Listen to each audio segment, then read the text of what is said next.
What's good? What's good? What's good? It is Firestorm, man. We are back. And if y'all ain't excited about this weekend, I don't know what is wrong with you. We got a stacked weekend coming up, man. A lot of big fights, a lot to discuss, a lot to break down, a lot to predict, and perhaps debate as well, depending on how the night goes tonight. That's right. Firestorm panel is back.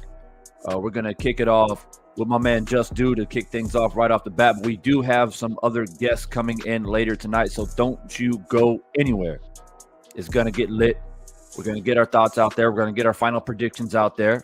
We may or may not ruffle feathers, but it is what it is. It's Firestorm. We're going to cook. It's going to get hot like it always does. Look, man, I was trying to get up on here a little bit earlier. I know I told you guys originally try to get up on here about 9 p.m. Eastern time. A little bit late, but nonetheless, we're in here, and that's all that matters, is to be able to get on this mic, bring some distinguished people onto the panel, and get our thoughts and final predictions out there. That's what matters the most. So we have a long list of fights that we got to get through tonight. Like I said, we're going to break it down a little bit. We're going to give our predictions. We're also going to talk a little bit about, if this guy wins, what's the future for that guy? If this guy loses, what do you think's going to happen to that guy? And also, of course, we do have Savannah Marshall and Claressa Shields, so we have to include the ladies tonight as well and talk a little bit about that. And it's one of those situations, it's a rare situation, to be honest with you, where we have a lot of big fights all tied up into one night. It's crazy. And I guess in one way it's cool because there's a lot to talk about, but in some other instances, I feel like each and every fight can't get the luster that it truly deserves, in my opinion. And for someone like me who has to, commentate on a fight live, it's like you can't do everything, right? You got to pick and choose, and that's unfortunate. But all we can do is do the best we can and try to get our predictions out there and see how it unfolds. Make sure you guys hit that like button as soon as you guys come in. That should be automatic. Our first goal, as always, every time we go live, the very first goal is to get it up to 50 likes. There's no reason why we can't. All right. So I want to first give a shout out to my man Omega Red, first one in the building. Shout out to Omega Red, man. Always showing love to the channel. We got Razor531 in the building. We got SM. What's good, SM? Mangus Allen. What's good? Kenneth Perry in the building. King of Kings Boxing. What's up, my guy? We got Fred Rhodes. And yeah, that's what we got in here so far. And as the notifications start to be sent out, I'm more than confident that there will be a lot more people coming in here very, very soon. So we're going to kickstart things off here fairly quickly. I'm just kind of buying some time a little bit, letting the notifications get out there so people can come in and get comfortable, kick your feet up, grab your popcorn, so we can get these predictions out there. I see Kaz. What's good, Kaz, in the building? Yeah, man. So I believe it is Thursday night for you guys in the States. Friday morning for me, if you're curious. So we're basically 2 days away. From some massive fights. I was mentioning earlier on my live stream the other night that I will be commentating the Wilder and Helenius card for the most part. I guarantee you that I will at least get Plant and Dirrell, Wilder, Helenius in there for live commentary. I'll try to get a little bit more of the card if I can.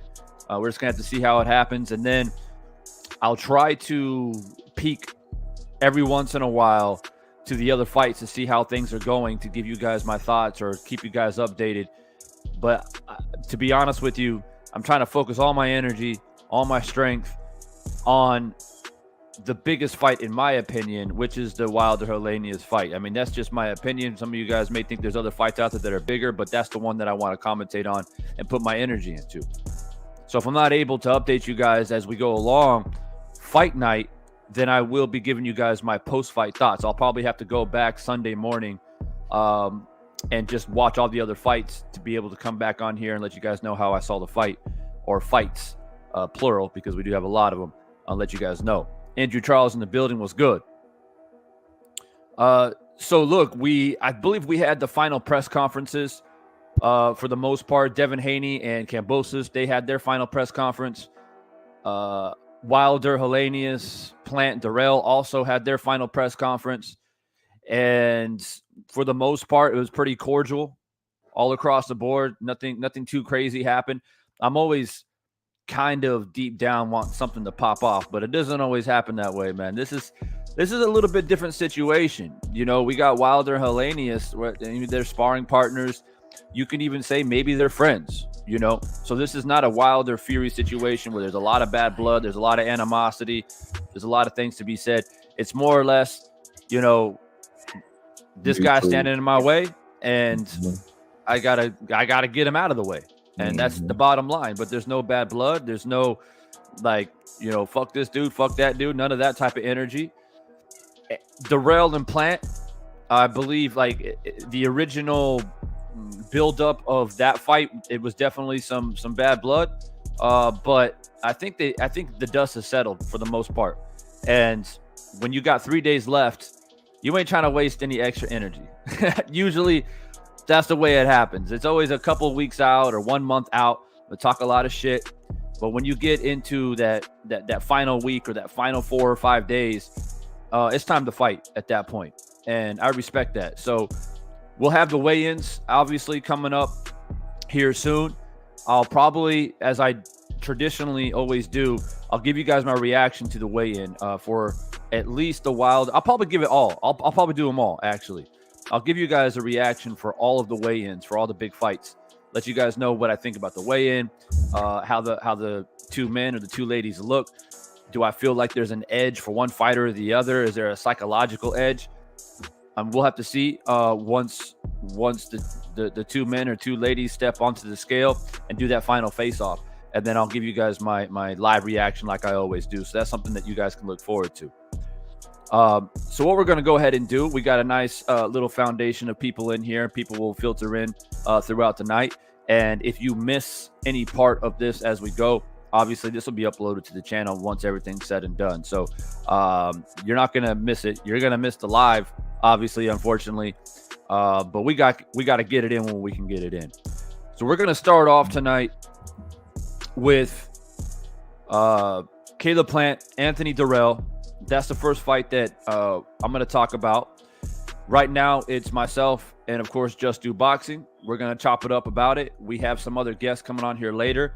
I will probably reroute the conversation back to them. But let's go ahead and get the conversation going for the people that are in here now. And while I get the dandy poll ready,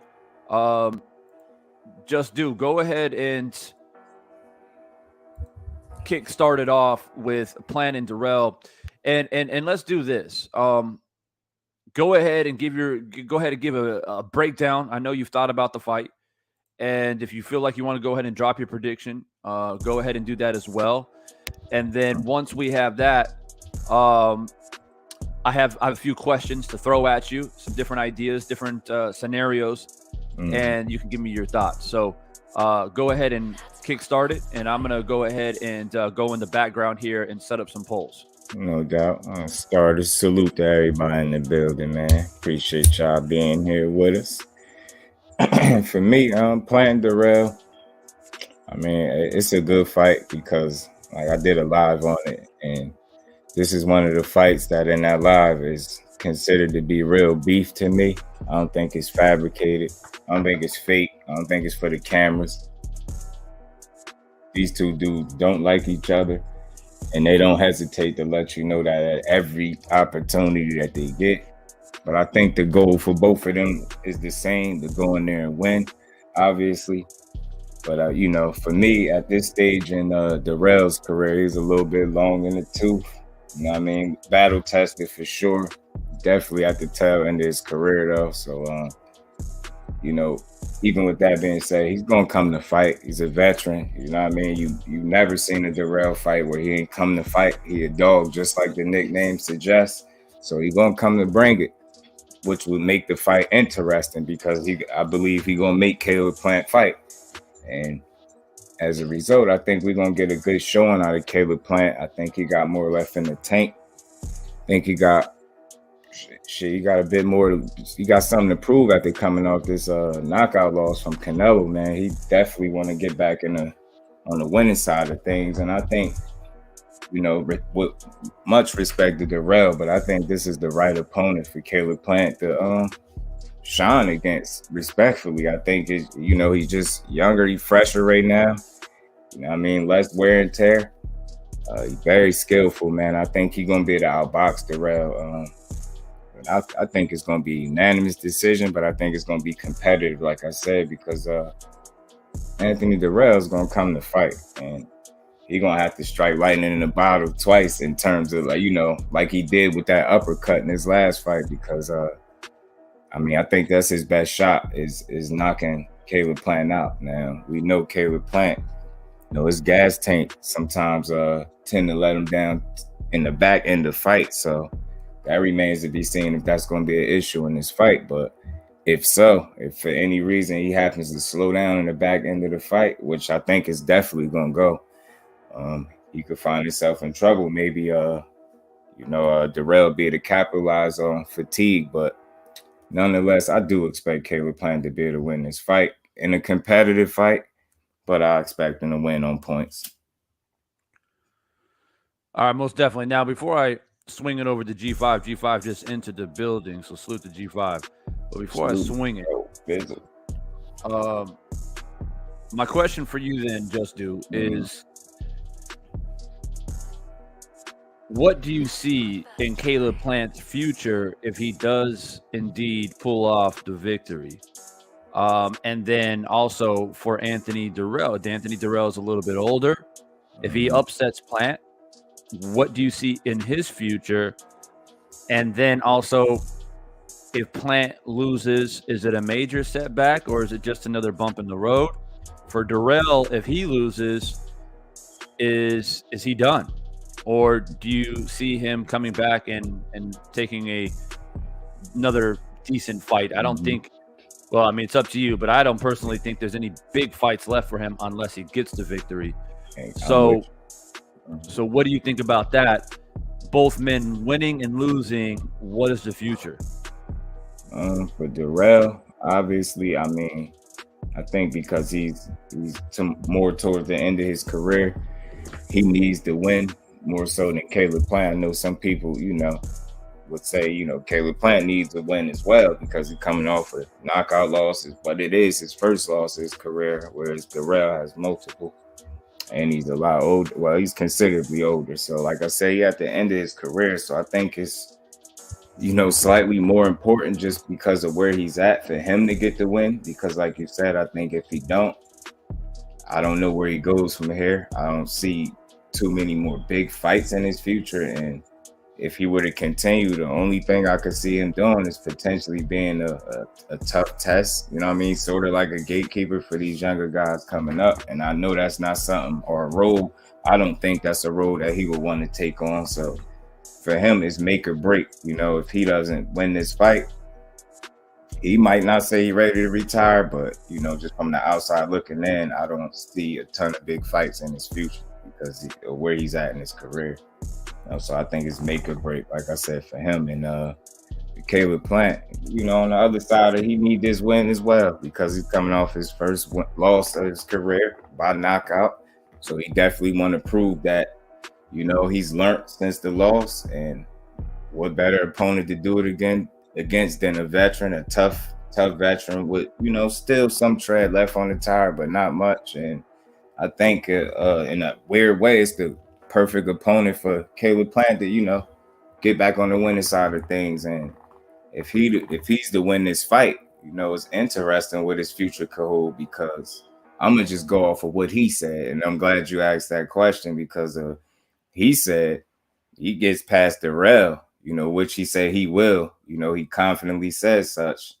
He said he going for the guys like the Benavidez's and the Charlos. So I'm interested to see if he's gonna be a man of his word and pursue those fights after a potential win over Anthony Dirrell. So, if we gonna see. Like I said, it's a make or break for Dirrell, but it's an uphill battle. You fighting a younger, fresher, pure boxer that can move. You know what I mean?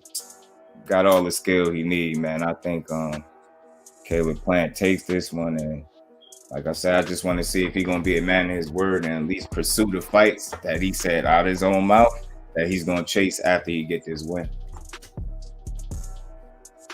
Yeah, it's always we always have high hopes for fighters when it comes to following what they say or taking the notion of actions speak louder than words, because sometimes boxers, their words speak much louder than their actions, unfortunately. So yeah, I mean, so far Plant has said what he's doing what he said he's going to do. A lot of people, one thing I want to say about Plant is what people need to realize is there's a lot of boxers out there who at the stage of Caleb Plant's career is relatively still early in his career. Yeah, he was a champion. Yeah, he's starting to make some noise, but still very new in comparison to Canelo. And a lot of boxers wouldn't have taken that fight just because, he's probably, a lot of fighters, number one, would be advised against it, just simply because, you're still a little bit too green. You're going up against a guy who has been in multiple weight classes, a multiple-time champion. He's a unified champion at 168, et cetera, et cetera, et cetera. He's fought Mayweather. He's fought Cotto, and, the list goes on. So it's like a lot of boxers would avoid Canelo until they get a few more wins under their belts and get some more experience. But Plant took it. Mm-hmm. Plant took that fight, and going into the fight, I believe he was confident. But, as that fight kind of weared on towards, the back end of the fight, I think that he was humbled a little bit. But it's fine. He took that risk. He took a risk that a lot of boxers, in my opinion, probably wouldn't take. Mm-hmm. And a lot of people say, oh, well, it's Canelo, right? You take the payday. Mm-hmm. Well, that's sometimes true. There's certain people out there that avoided Mayweather for years because they ain't trying to get their ass beat for 12 rounds. Exactly. And so at the end of the day, you have to give credit where credit's due. So far for Caleb Plant, he stepped in the ring. He took on Canelo. He put on a pretty good performance, enough. Tried to win. Yeah, he put on a good enough performance to where people say, all right, he's pretty skilled, but he just wasn't quite good enough to beat Canelo. That's where his status is right now. Now, can he deal with an Anthony Dirrell, who, by the way, is a 2-time champion? But Anthony Dirrell also has lost his championship multiple times. Anthony Dirrell has lost in big fights and when he's had big opportunities. And I've never really agreed with the idea or the sentiment where Dirrell says, oh, Caleb Plant ain't fought nobody. He fought a bunch of cab drivers. It's like, I hear what you're saying, but to be fair, Anthony Dirrell, like, every time you had a big fight, you lost. Mm-hmm. Now, you can say that you fought him. That's fine. But you've also been in boxing much longer than Caleb Plant. Absolutely. So you've had more opportunities than Caleb Plant. And when those opportunities have come throughout your career, you come up short. So this idea of like, Caleb, it's always, it's kind of like David Benavidez, right? Everybody's saying David Benavidez is too green for Canelo. Well, when is he not going to be green then? Who the fuck you need to fight then? Exactly. And a lot of people don't even want to fight David Benavidez. Exactly. You give Caleb Plant an opportunity when he was green, but you don't want to give David Benavidez a chance, who is, more or less, as far as experience is concerned, the same as Caleb Plant. Mm-hmm. So what is it? Which one is it? You know what I mean? And so that's the irony of it. But I wanted to throw that question at you because sometimes we look at the fight and we get entertained and fixated on the fight. But sometimes I like to kind of peek into the future a little bit and look at the possibilities of, okay, well, this guy wins. What is the opportunity? If the guy loses, what's going to happen? So sometimes I like to throw a little monkey wrench into the conversation. But before I speak on it and also give my prediction, we're going to swing it over to G5. And by the way, there's a live poll in the chat. Make sure y'all vote in that poll. Let me know how you see the fight. And just be honest. Don't vote because we got two distinguished gentlemen on here giving their boxing analysis. Vote on how you feel. And let us know who you think is going to win the fight. So right now, the topic, of course, is Plant and Dirrell. So far in the poll, 77% has Plant winning by decision. We have 13% saying Plant will win by stoppage. And then we have a 7%, which is about 2 or 3 people, saying that Dirrell will win by decision. So we'll see how the poll unfolds as we truck along here. But let's go ahead and get G5's thoughts. G5, how do you see this fight panning out? Who do you got winning it and why? What's going on, my brother? Divine Sense, my brother Just Do. With this fight, first off, my thing is I'm looking at the addition of Breadman being added to Caleb Plant camp. I want to see if you know anything about Stephen Breadman, his fighters are in shape. Whether they chin hold up or not, they're in tip-top shape. They in condition. So, that was one of the I guess you could say a red flag in the sense of Caleb Plant. It looked like he gasses out. So I want to see if he has an increased uh, gas tank this fight. And if that does, come into play, we'll know that whatever he's being taught in camp, in this new camp, is actually working. You know what I'm saying? Whatever they're applying and adding on to increase his gas tank is working. I listened to the interview that my brother OTB had, and Breadman said some real key things in that interview. And he was saying that Caleb Plant and J-Rock styles are kind of similar. He just need to, tighten up and learn some of J-Rock tactics on the inside. And, they not trying to change Caleb Plant's style. They're just adding on to it. So him getting roughed up and seem like he getting a little bored in the ring. He said that won't happen this time. So I'm looking for these adjustments. I have Caleb Plant winning by a decision as well. I think just, overall, he's at this point in his stage of his career, he's a better fighter. He's young, he's fresher. Dirrell is not a slouch. He's not going to lay down. He can crack, so Caleb Plant does have to be careful of that.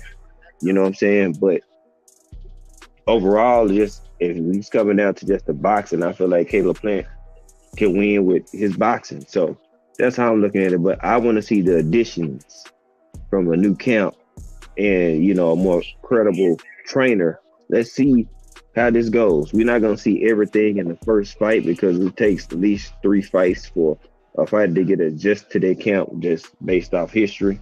You know what I'm saying? It's going to take you at least 3 fight camps to get used to it. Some 2.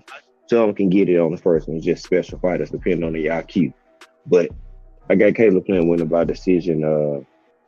And to the question that you asked, just do what's after this. Say if Caleb Plant loses, that'll be loss number 2.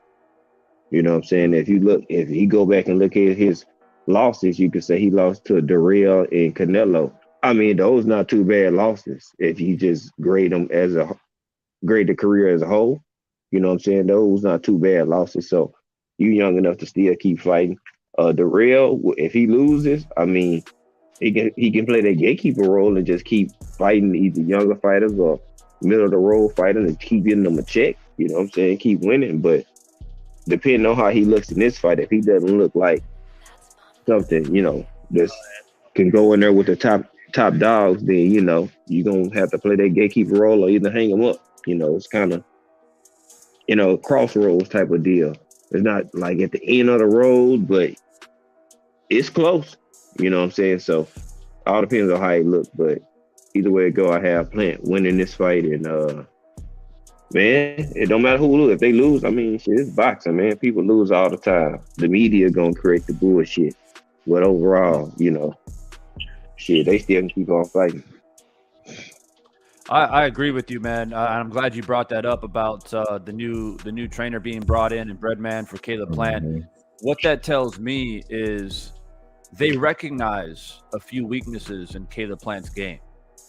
And what I'm more specifically talking about Caleb Plant himself and his dad, right? Because his dad has been predominantly his trainer throughout his career. And from what I see from training footage, Breadman's taken a big role in training, and I don't see his dad doing nearly as much.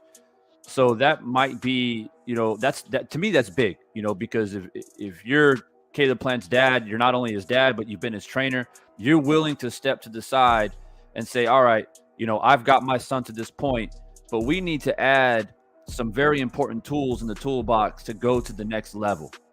So I'm willing to step to the side and bring in this guy who can hopefully sharpen up those tools that maybe I can't sharpen, and that's a little bit of an ego check sometimes, you know what I mean? And from what I see with the training, one thing that I see them working on is power, and actually sitting down on shots, ripping to the body, he's always emphasizing, torquing, using the torque from the hips and driving in with the hips and just sitting down a little bit more, because Caleb Plant, as good of a boxer as he is, you get to a point in your career where you face a very strong, durable, and veteran fighter like Anthony Dirrell.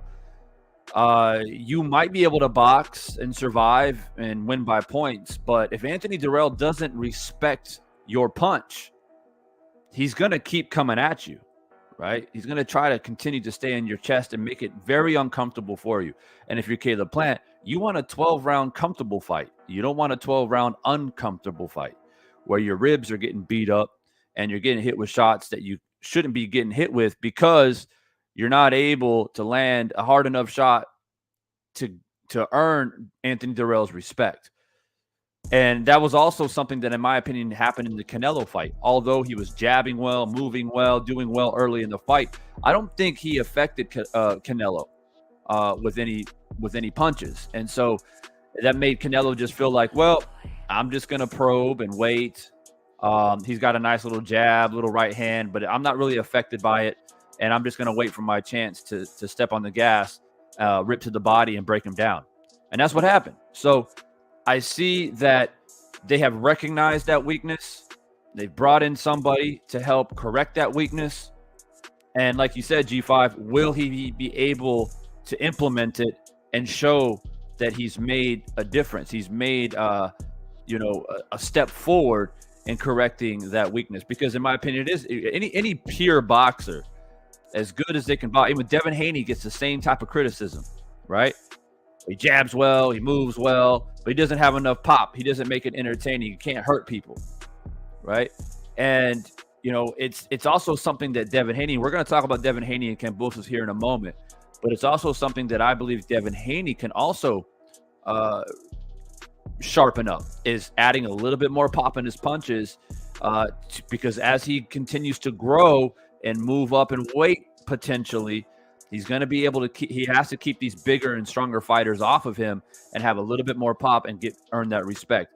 See, the thing is about Mayweather, right? A lot of people say, oh, Mayweather, he's got glass hands and this and that. He can't punch. Well, Mayweather made a fucking career at punching people just hard enough to keep people hesitant. So it's not necessarily power per se, like I hit you with one punch like Deontay Wilder and put you to sleep, but it's the sharpness, the crispness that hits you like a syringe, and it makes you hesitant. You don't want to continue because it may not hit you like blunt force, but it will cut you up. It'll bust you up. It'll bruise you up. You get your eye fucked up, your nose, whatever it may be, and you start to take that accumulative damage, and that's by sharp, crisp punches. So that's what I want to see from Caleb Plant. As a matter of fact, I would love to see Caleb Plant stop Anthony Dirrell, because that'll be a huge statement for Caleb Plant.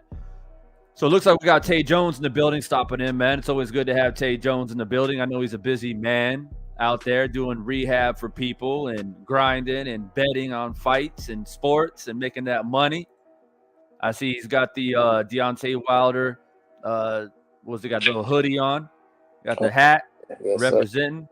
Most definitely, man. So look, man, we're talking about Caleb Plant and Dirrell to kick things off. Go ahead and let the people know what you think about that fight and how you think it's going to play out. Can y'all hear me? I hear you. Yeah. So first of all, thank you for having me on, and along with the guys over here, man, we're just doing G5.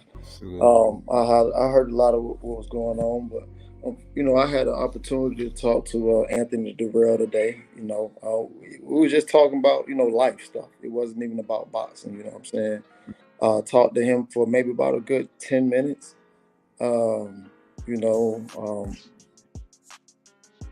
It was just about life. But I talked to Caleb, things of that nature. I actually spoke to Caleb yesterday. Spoke to him a lot today. But what a lot of the people don't know, me and Caleb, we was in the amateurs together. So we got mutual friends. Not only do we got mutual friends, like I said, I know his team. I know his people. This is an interesting fight. It is an interesting fight. With Caleb Plant, me personally, a lot of people may feel different from me, and that's okay because we all have our opinions. But when I looked at the Canelo fight, I seen a lot of missing punches from Canelo. To me, he made Canelo ordinary for the time that it did make him ordinary for him before, Caleb, to me, eventually, I wouldn't say lost focus, but just got caught with a punch. But to me, he was doing his thing. That's just to me. And with that being said, I seen Anthony Dirrell fight against former champions. He calls Caleb Plant a bum. And it was crazy because the same thing Caleb Plant said at the press conference today was the same thing he was telling me in the back before he went on, when we was all just mingling and talking and things. He said, hey, look, this guy say I'm a bum, but you look at who he fought, at the same time he had his record, and you look at who I fought before, where I'm at now, he said, I fought just as many champions, not better, because he's always talking about his resume. Me personally, like I said before, Breadman, I heard you guys talk about Breadman. I didn't speak with him much, but I did have some type of conversation with him. One thing I do understand is how it works. A lot of times when we get these new trainers, it takes a little time to get acclimated to those trainers, and especially what you're looking for and what you want. But in this aspect, I think is a little bit different, because Breadman has also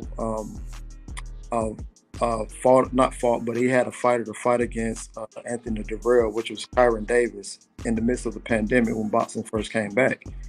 And Kyron Davis and Anthony Dirrell went the distance. Now, if I take that fight, first of all, Breadman has already, prepared for Anthony Dirrell before, so he know what he can and can't do. Not only that, he's faced Sugar Hill, because Sugar Hill was also Anthony Dirrell's coach. And they know what they're up against. But you got a fighter like Caleb Plant, who I think is 10 years better than Kyron Davis, right? So we take that and we mix that formula. I mean, me personally, I don't see a way Caleb Plant can lose. Now, I do like Anthony Dirrell. I know he's a dog. I know he's faced a lot of obstacles. He may be a little bit more seasoned, but I can't tell that he is a little bit more seasoned. Now, it's funny that he's telling Caleb Plant to don't run and things of that nature, but what do you mean don't run? I mean, because it's called hit and not get hit, and that's what I see from Caleb Plant. Right. He made the so-called quote-unquote best Canelo Alvarez miss for several rounds. So when I look at that, I mean, me personally, I like Anthony Dirrell. I have nothing bad to say about him, because he is a good guy, outside of boxing. But I just think that, he's too slow for Caleb Plant. He's coming off a knockout win, so he has all the right to have all the confidence, things of that nature. He knocked the dude out with an uppercut. But then again, that uppercut I saw coming 8 years ago. That's what I mean by slow. I saw that. But with a guy like Caleb Plant, you're going to have to stalk him. I don't think that Anthony Dirrell has the legs to do that because of his age. Ultimately, I see a TKO stoppage, Caleb Plant. I'm going for the TKO. Yeah. I would love to see it. And Caleb Plant needs to make a statement. He needs to make a statement. Even if he wins by decision, it needs to be clear. It needs to be decisive. Don't give Dirrell any moments. A lot of people were giving Caleb Plant a lot of criticism for seemingly not being able to fight under the spotlight. A lot of people said that the Canelo fight was too big. He, was doing well early, and the pressure, the spotlight, the crowd, whatever it was, got to him. Right. So he's having to absorb that criticism over the past several months as he was preparing for this Anthony Dirrell fight. But he looks focused to me.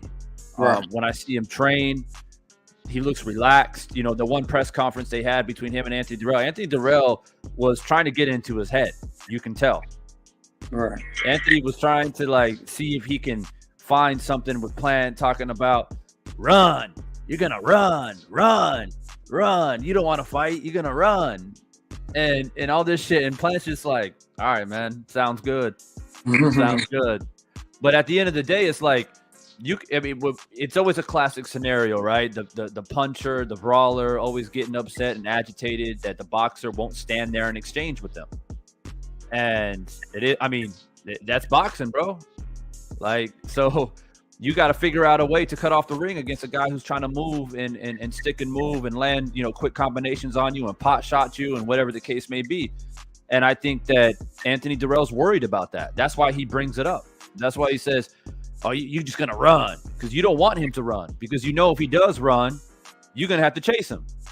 Right. And if you chase him, you're going to get tired. Right.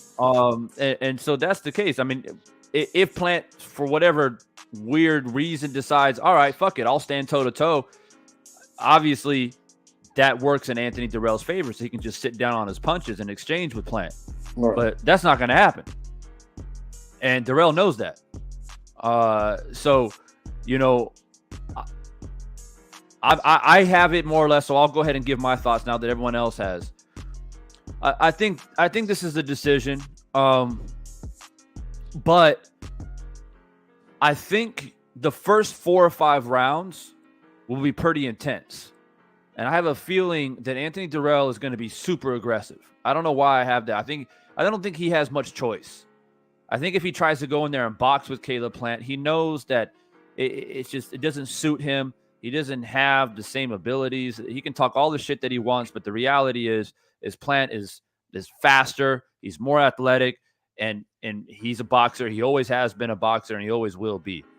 And so it'd be dumb for him to try to be on the back foot and exchange jabs with Caleb Plant. When Caleb Plant arguably has one of the best jabs in the entire division. So that'll be a mistake. So I think he has no choice. I think he's going to try to come forward, swing heavy body shots, try to get Caleb Plant on the ropes, and just be a little bit rugged. Try to get little sneaky uppercuts in and try to put his body on Caleb Plant to see if he can wear him down early. But then I do see Caleb Plant making the adjustments, getting his feet in the right position, making Dirrell swing, miss, and Plant will make him pay. One thing that I think will be a big punch in this fight will be a left hook by Caleb Plant. A step around left hook over the top of Anthony Dirrell's jab. And I feel like he's just going to land it all night, and Dirrell won't be able to stop it because Plant's hand speed's too quick. Dirrell won't be able to get his head out of the way enough. And if he has that high guard trying to catch that left hook, Plant's going to come right down the pipe with the right hand. And I just think that's how it's going to play out later. And I think that he's going to start to beat him up and make it convincingly going into 9, 10, and eventually Dirrell will get into survival mode, hold on, 11, 12, but Plant will get the decision and make it convincing. So that's my prediction there. And where does Plant go from here if he wins? I would love to see Plant Benavidez. That's a firefight right there, man. Stylistically, it's amazing. And you want to talk about bad blood. Anthony Dirrell and Plant is nothing compared to Plant and Benavidez. They got a lot of bad blood. They got a lot of things they need to settle. They're both young. They're both entering their prime. And like I said, the style matchup is very, very intriguing. And I think it's a great fight to make. But there again, I don't know if that fight will ever happen because Benavidez wants Canelo. You can tell he really, really wants Canelo. And I think he's going to try to continue to pressure Canelo to see if he can get that fight. But from what I see, Canelo don't want nothing to do with Benavidez. So maybe we do get Benavidez Plant. And making a Plant Benavidez fight is not difficult. Yeah, they don't like each other either. They don't like each other. Promoters are, they're licking their chops when it comes to that fight. The press conference will be fucking lit. It'll be lit. So, and promoters, they love the lit press conferences because that's where you start to get your money early. And every promoter likes to get their money early. They don't want to wait for the gates to open to try to collect ticket sales on the day. They want those pre-sales. And so you need somebody like Plant and Benavidez to talk some shit. And Plant coming off a victory, Benavidez coming off of a victory. Benavidez just smashed David Lemieux. I mean, he fucking ran through him like a semi truck. Yeah. Right. And we saw Triple G kind of, beat up David Lemieux a little bit with the jab and stuff like that and stopped him late. But David Benavidez just literally just ran over David Lemieux like he wasn't shit. Yeah. He gave him a wet paper bag treatment. And that shit was, to me, that opened my eyes because David Lemieux had, he has one of the higher KO ratios in the division and whatnot. He can punch. Mhm. And, he got desperate and loaded up with as much power as he could to try to keep David Benavidez off of him. And it didn't matter. David Benavidez just walked right through it. Mhm. So the only way you beat David Benavidez if you're Caleb Plant is you literally have to stay the fuck away from him. But the difference is that between David Benavidez and Anthony Dirrell is that David Benavidez does have that engine. Yeah. He can keep going. He does have the legs. So that is a very interesting fight, in my opinion. So, yeah, we all got our predictions out there. So let me go ahead and double check the poll to see what the people said about the fight. Who you got, Plants or Dirrell? Plants by decision, 74%. Plant by stoppage is 16%. So I guess Tay is a part of that 16% right there. Tay said he thinks there will be a late stoppage. Oh yeah, for sure. And we have 11% saying Dirrell will win by decision. Now, I'm curious for all the people that did say Dirrell by decision, do you think that he's just going to rough up Plant? Do you think he's just going to be too much? He's going to be too rugged for Plant to deal with? Do you think it's experience? I mean, I'm curious. I haven't seen anybody in the comment section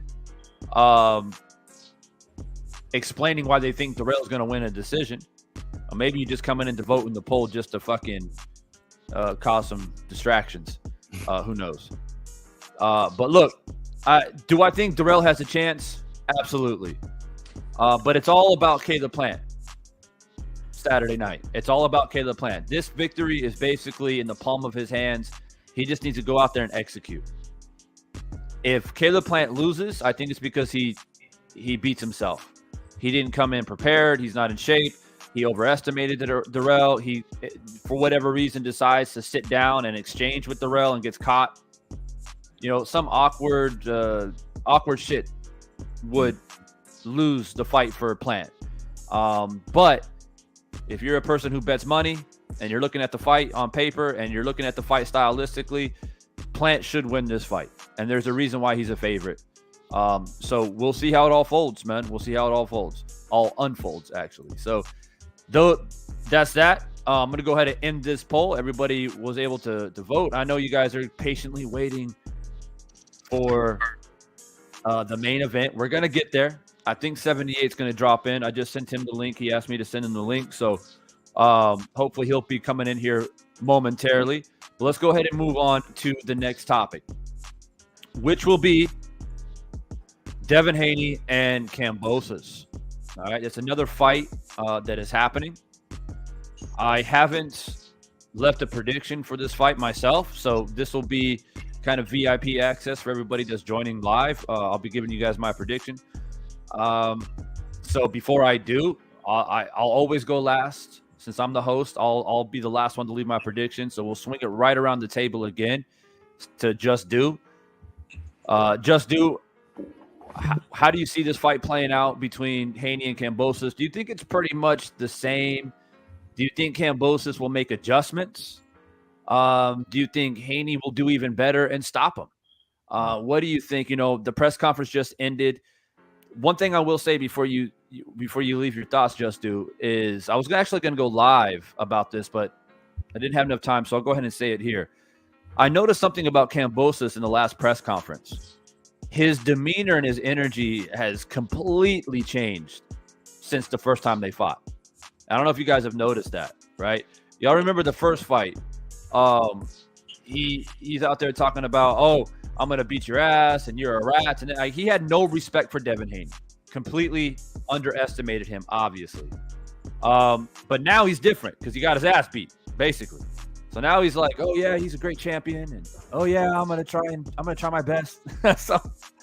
so it's like he makes me feel not confident. I would rather him come back and talk shit again, right? But he's not. He's actually, it's almost like he's hoping to win. I don't know. I'm not feeling that same confidence from Kambosos, but maybe it's smoky mirrors. Maybe it's sleight of hands. Maybe he's made adjustments. I don't know. Yeah, Tay. So Tay, you got to go. So go ahead and leave your thoughts first, since you got to go. about this fight, bro, and then we'll swing it back over to Just Doing with G5. the Kambosos joint. Yeah. Ah, man. Oh, shit. Well, I mean, Devin has, I'm not Devin, but Kambosos has the most to improve on. He can definitely go back to the last fight and capitalize on a lot of things. But I stated this the other day. If Kambosos claims that he can do so much, he Devin can't punch, this, and the third. Well, how come out of all the fights, I've never seen anybody try to walk Devin down? I've never seen anybody try to walk Devin down. They say he can't punch, this, and the third. You know, I heard Kambosos saying that, you know, Devin was grabbing on to him and things and stuff like that. But, you know, I actually saw it the other way, so I thought that was funny. But again, you know, if he can't get past the jab this go round, I mean, I don't know what else to really say. You know what I'm saying? But there's many ways he can get past the jab. Has he been working on that to try to execute that in the fight? We don't know. Devin Haney, this time I would definitely like to see more combinations. I would like to see him run his hands. I feel like Devin Haney is more dangerous when he do run his hands. You know, I believe he can do it. Of course, you know, he's going to try to have another game plan, speaking of Kambosos, but it's going to all depends on what Kambosos try to bring to the table this go around. You know what I'm saying? So we'll see. But I know that if he can't get past the jab, shit, man, I don't know what else to say. Yeah, and I think Devin thinks that too, right? He's like, you can say whatever you want to say. I'm just going to beat me, and I'm going to keep putting that jab in your face. And if you get past it, then cool. Then I'll make adjustments. But I don't think you will. So I'm going to keep doing what I do. Right. So what was your prediction, Tay? Oh, I see Devin Haney winning. If Kambosos, you know, get the balls to come forward, because he said, you know, Devin can't punch and things of that nature. And I think that's what we'll see Kambosos hurt. Can Kambosos hurt Devin? He can. But, again, both of those guys, like I say, don't have like the best punching power, but I do believe they have punching power. But I don't think that, you know, Kambosos will be willing to walk Devin down. If he did, I'll be very, very surprised. For, you know, I'm saying that because I see a stoppage. I can. That's only if Devin pressed the issue. But I can't say the same thing for Kambosos based off the first fight and what I've seen him try to do versus what I know he can't do. See what I'm saying? So I'm gonna go with decision, but it could very well go another way if Kambosos chooses to press on the gas. So you think there's a slight possibility that Kambosos can sneak out a decision? No. It's a slight possibility that Devin can stop him if Kambosos come forward. Got you. So no matter how you cut it or slice it, you got Haney winning the fight. Yeah. All right, got you. Are you about to go eat with the team? Yeah, man. Yeah. Get that grub in you, bro. Yeah, for sure. When you heading to New York? I'm already here. You're here. Okay. All right. Cool. Yeah. You met up with Drew and all them yet? Yeah, I was actually in the car with Drew when I was texting you earlier. Bet. When I was telling you, give me a few, I was in the car with him then. All right. Cool. Yeah. All right, man. Well, I appreciate you taking a little bit of time. I know you're busy running around, man, so I appreciate the time that you do. Oh, yeah. I told you I got you, bro. Yeah, no doubt. Yeah, we're going to hopefully get 78 in here. We're going to talk about Wilder Helenius here in a minute, so you can come back later and watch the rest of it, bro. Okay, for sure. All right, Tay. Appreciate you. Yes, sir. All right, dude, we'll swing it back to you, man. How do you see this fight playing out, man? Haney Kambosos. This rematch, this going to be tough for Kambosos, to be honest. Can he do anything differently? I mean, he can try. There's always that possibility that he definitely can try. But will he is another thing. And only thing he truly can do differently is is throw caution to the wind and really go for it. And I was talking about this a little earlier, and I noticed one of the takeaways from the fight, one of the critiques for Devin Haney was he played it safe. And I say it's a flip side to that. You know, you could say he played it safe. At least he won in doing so. Kambosos, on the other hand, played it safe as well. You know what I'm saying? I think that's something that a lot of people ain't point out. And when I say played it safe, is because he didn't throw caution to the wind. And, you know, I'm pretty sure his team was real enough to tell him he was losing those rounds. And he continued to lose round after round without really making any adjustments. I mean, he landed his shots here or there because he didn't quit. But I think at a certain point, he was just, you know, mentally a little broken in there. And he just kind of conceded in a way. He didn't quit. He didn't give up. But he didn't really try hard. He played it safe in terms of getting his ass whooped. He really didn't try to do anything differently. And Devin Haney was able to control him with the jab, hit him with that straight right hand, place a few body shots in there, and just, like, you know, pretty much just coast comfortably to a victory. And if he want any chance at, you know, changing the outcome, I think he really got to try to go for it. He has to be on the front foot. He got to try to make the fight. If he allowed Devin Haney to sit back there and use his height and his range, his reach, is over. It's over.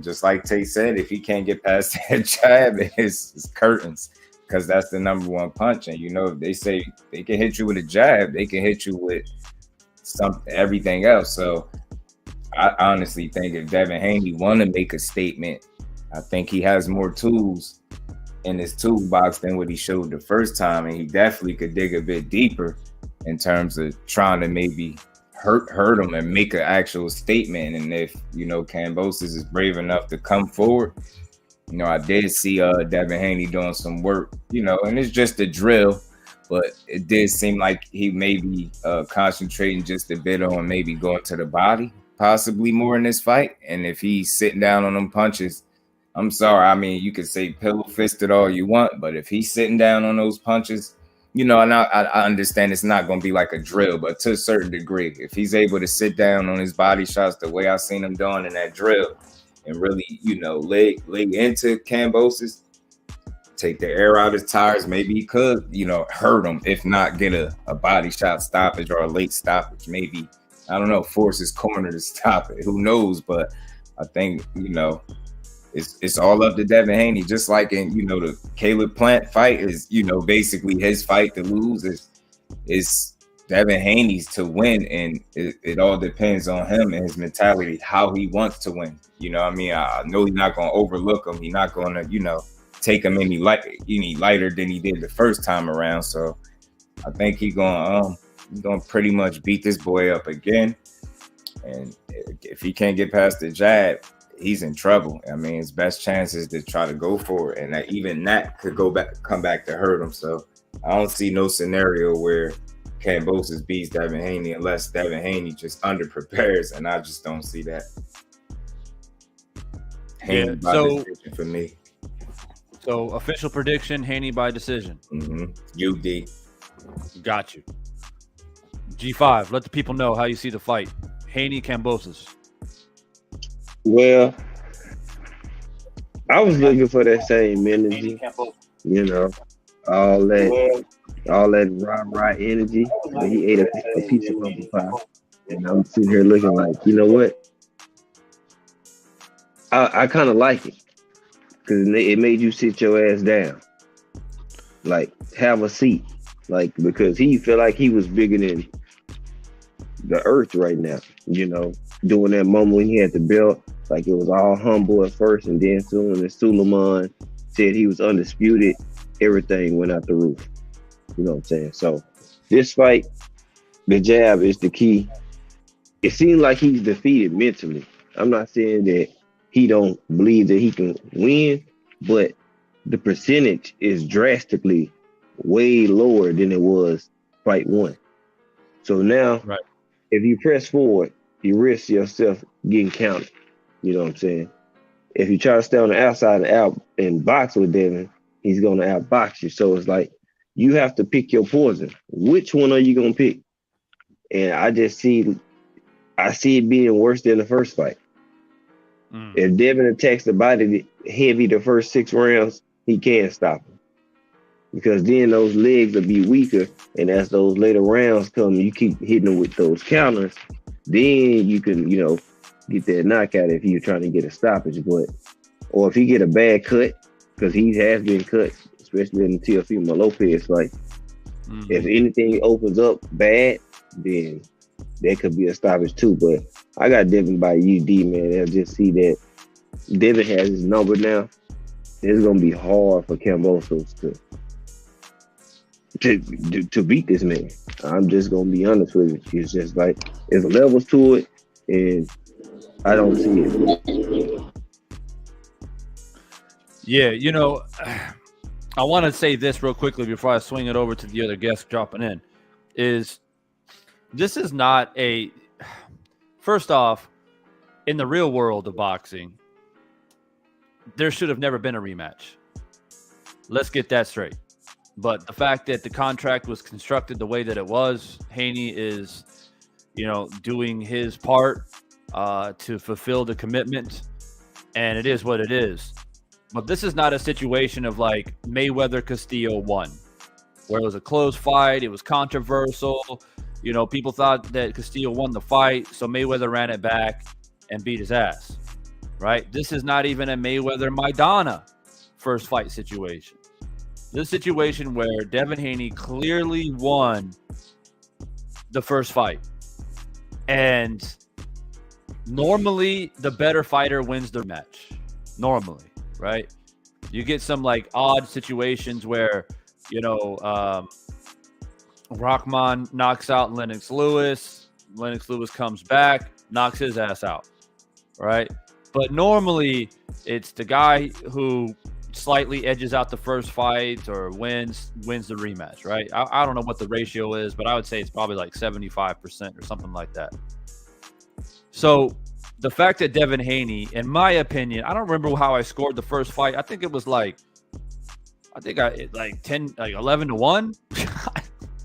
I don't know if I gave Kambosos a little Hershey kiss, just as a little reward for his efforts.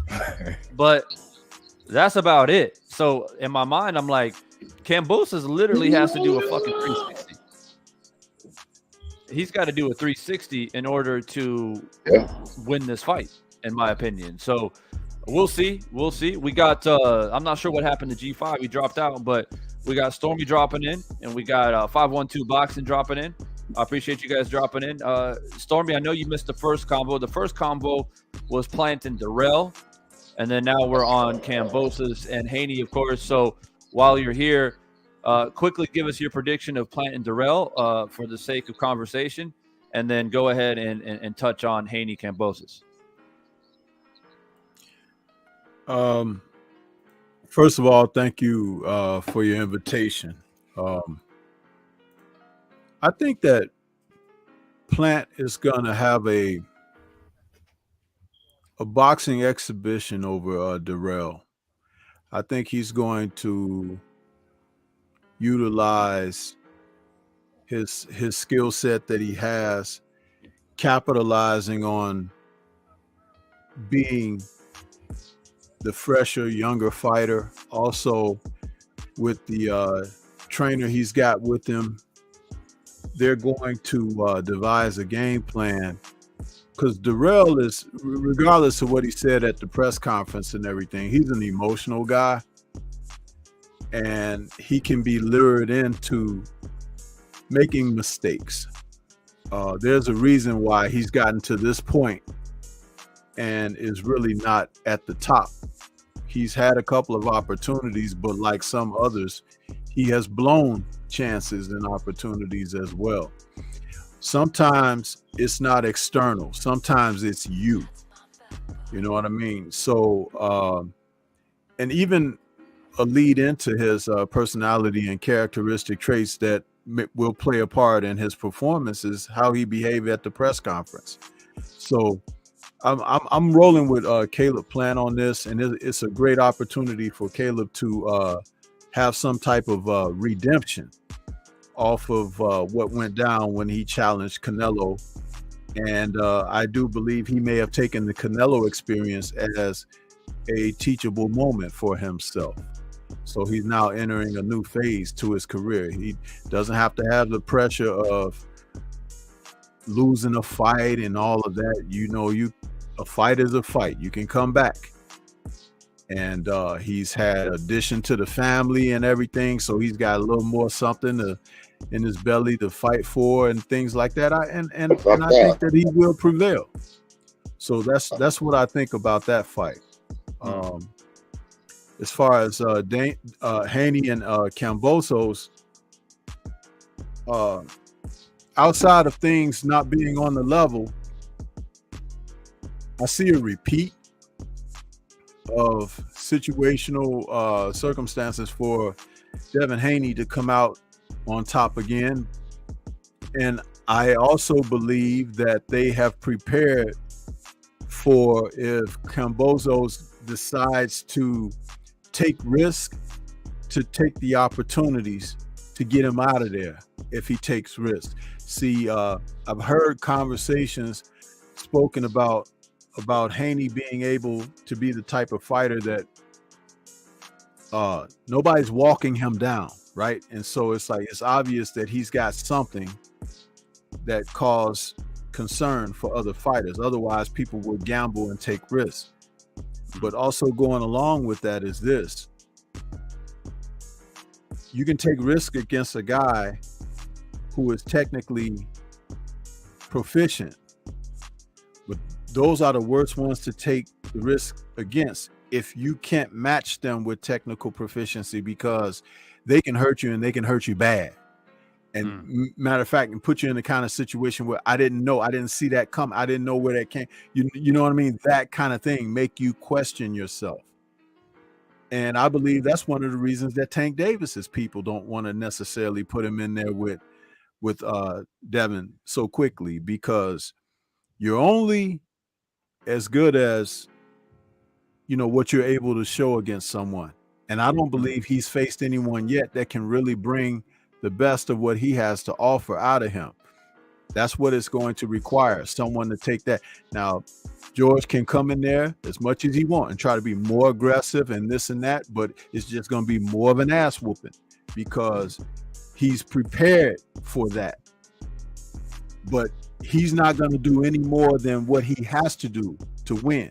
There's an old saying from the old trainers that say, win this one, look good next time. Devin don't have to take the risk.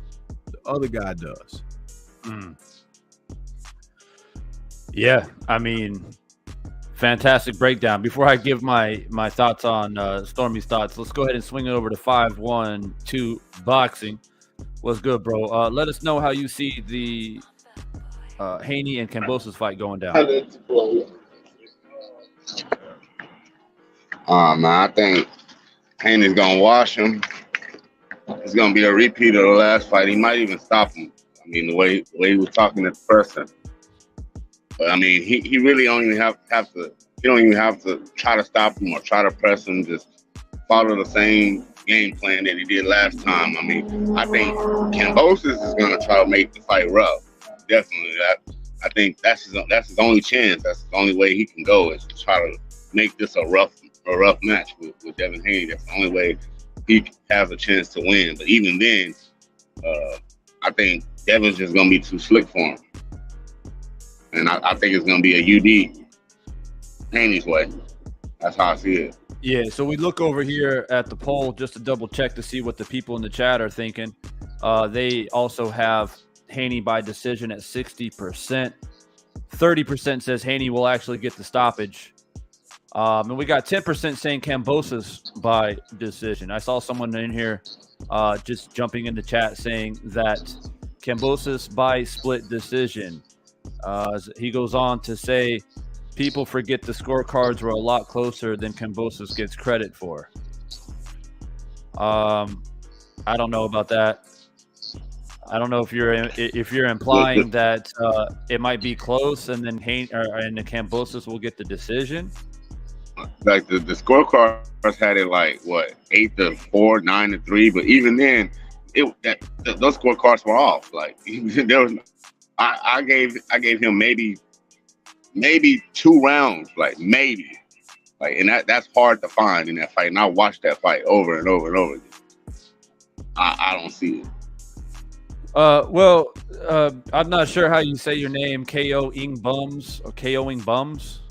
I'm not sure how you say your name. You're more than welcome to come onto the panel. It's the link is up on the top of the chat. It's pinned up at the top. You can come in and let us know why you think Kambosos wins the fight.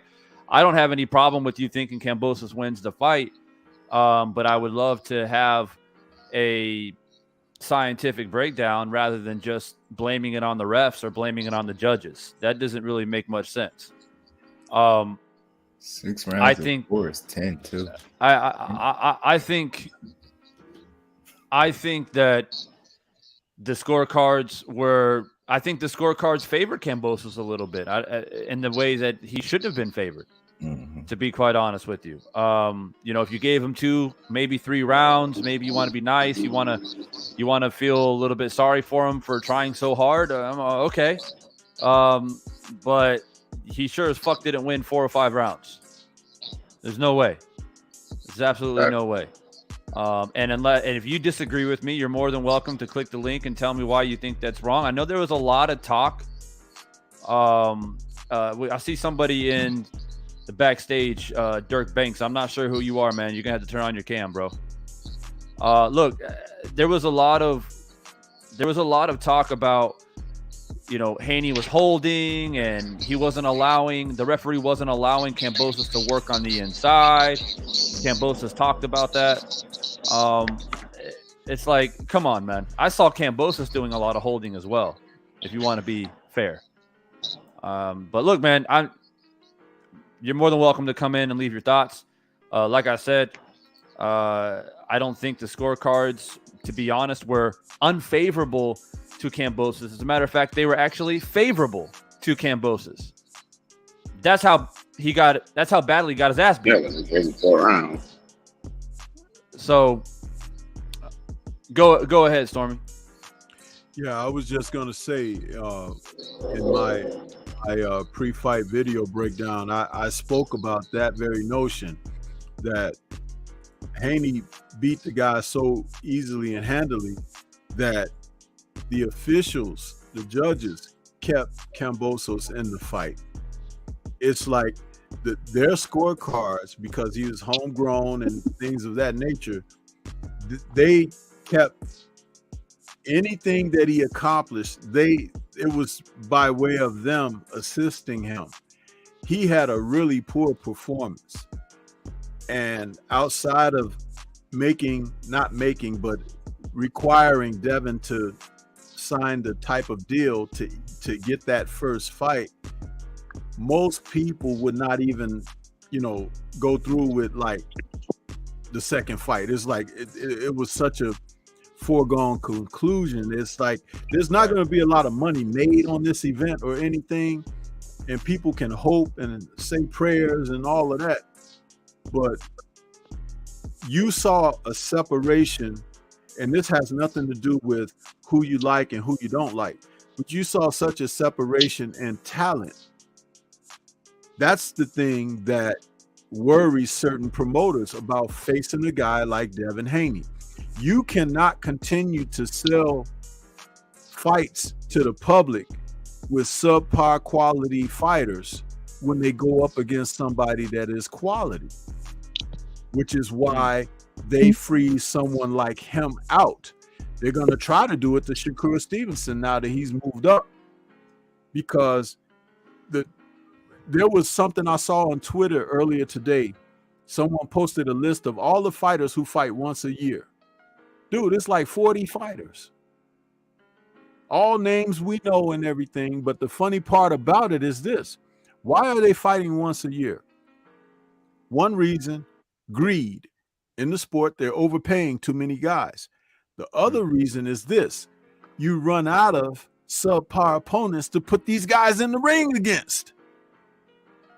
But you don't want them to face the other competition, because when they start to knock each other off, somebody, meaning boxing supporters, is going to realize, oh, he wasn't really that good after all. Do you see what I'm saying? So It's like you're snatching the blanket off of people.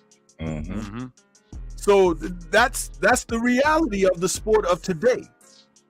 And it's a damn shame because we need that to encourage these guys to get their asses in the gym, get schooled up and tooled up, get better, and come out and freaking perform. That's all we ask. Yeah, and KOing bums in the chat. Like, look, man, I'm not going to keep repeating myself. I'm not going to have a debate with you, and I don't think anybody in the chat is going to have a debate with you in the chat. I don't know what you're talking about. 13% jab land rates. That's fucking bullshit. And even if that is true, you're going to have to come in here and prove that because I don't believe that for a moment. So I'm not going to have a debate with you in the chat. The link is pinned up at the top. You're more than welcome to come in here and give your thoughts. It's as simple as that. Otherwise, you're just speaking to the wind, and you just kind of sound pathetic, to be quite honest with you. And to me, you can't come in here and say, oh, I don't think Devin won the fight, or it was closer than what people think. And, you know, I don't think Devin did very well. But then you say Kambosos is just a C-plus fighter. So what is the issue then? You're not even giving Kambosos that much credit. He's a C-plus fighter, but you still think that Devin Haney shouldn't have won the fight? Like, I'm confused. So sounds like to me you're a Devin Haney hater. That's what it sounds like to me. Yep. Because you don't necessarily like Kambosos either if you're considering him a C-plus fighter. So you're basically making yourself look like a fucking Devin Haney hater, which I guess that's your opinion. Like I said, you can come in here and tell us all here on the panel on why you think Devin Haney isn't what he has been made to be, which quite frankly, he right now is the undisputed 135-pound champion. Hate it or love it. So if you don't think that was warranted and he didn't deserve it and Kambosos was robbed and Devin Haney ain't shit, then come in here and explain yourself. So come in here and explain yourself. You saw a different fight. I mean, I can break it down in probably less than 20 words on how I saw the fight. Devin Haney was faster, smarter, used the jab effectively. Every time Kambosos tried to set his feet and land something, he either punched on the inside of Kambosos' punches or, on occasion, tied him up and let the referee do his job. It's the referee's responsibility for all you crybabies out there. Oh, Devin, he keeps holding. The same motherfuckers out there who complain about Mayweather doing it, Pernell Whitaker doing it, all of the classical peer boxers doing it, right? You people like to blame the fighter. That's the fighter's style. It is a style of boxing to tie up your opponent when they're trying to get in and dig in and do their thing. Not every boxer is going to go toe-to-toe. This is the sweet science. There are different styles. There are different ways to approach a fight. It is the referee's responsibility to make it crystal clear, not only in the locker room before the fight starts, but also in the ring while the fight is happening. If the referee thinks it's excessive holding, it's the referee's responsibility to go to that fighter and say, you are holding too much. If you continue to hold and grab and not throw punches, I will take a point. Devin Haney's going to do what he does. Also, there are ways to take away a jab. So it's really Kambosos' fault. His limitation as a fighter, if you could say that he's not able to close the ring or take away Devin Haney's jab. So it was, Devin didn't have to really go to the next gear to beat him. He could just simply jab him to death. So that's how I look at it. Yeah, that's fair. And KOing bums. There's a different referee in the fight, probably because Kambosos and his team is being a goddamn crybaby. Right. And it's in Australia. And they're out there bitching and moaning. Oh, he didn't let me punch. He didn't let me get off the punches that I wanted. We need a new referee. Well, he got one. What's his fucking excuse going to be in the rematch, bro, if Devin Haney fucking knocks him out? I told people he beats his ass. He did not want to fight Devin Haney. He wanted that Lomachenko fight because of Loma's style was more tailored to his, if that makes any sense. Like, that's not as crazy as it sounds. I think he viewed Loma as a more beatable opponent for his particular style, if that makes sense. Maybe. I mean, I agree that he didn't really want Haney. I do agree with that. Because Loma's really a pressure fighter. Like, not like a pressure fighter in the sense of like a Earl's. Go ahead. Yeah, he's a bit of a little slick inside pressure fighter. I'll give you that. But he can box too, you know. But the thing is this is like, it never ceases to amaze me when people come out here like you're saying, he only threw 10 jabs and he won the round. Well, guess what? I hate to break it to you, even if that is true, which I don't believe it is. Right. But even if that is true, that Haney only threw 10 punches and Haney won the round. Well, what that tells me is that Haney threw 10. I don't give a fuck if Kambosos throws 50 or 100. If Kambosos only landed 1 and Haney threw 10 and landed 8, guess what? Haney won the round. Ain't that a bitch? Because that's how you score a fight. It's clean, effective punching. It's not how many punches can I throw in a minute. Yeah. Just because Manny Pacquiao could throw 150 fucking punches in a round doesn't necessarily mean that he won every single round after throwing 150 punches. He threw more punches than Mayweather in their fight. Who won that fight? Mayweather did, convincingly. And I'm sure KOing bums that you probably think Mayweather lost the fight against Pacquiao too.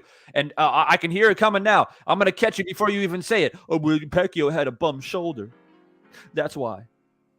He couldn't do what he needed to do. And Mayweather didn't allow him to get injections.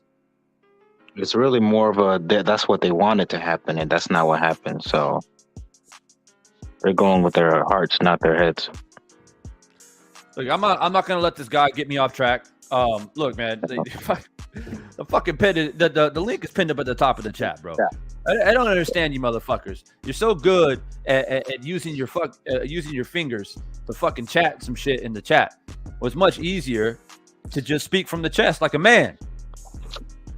Out here acting like a bunch of fucking females. You want to chat and scream in the chat and get all butthurt over shit.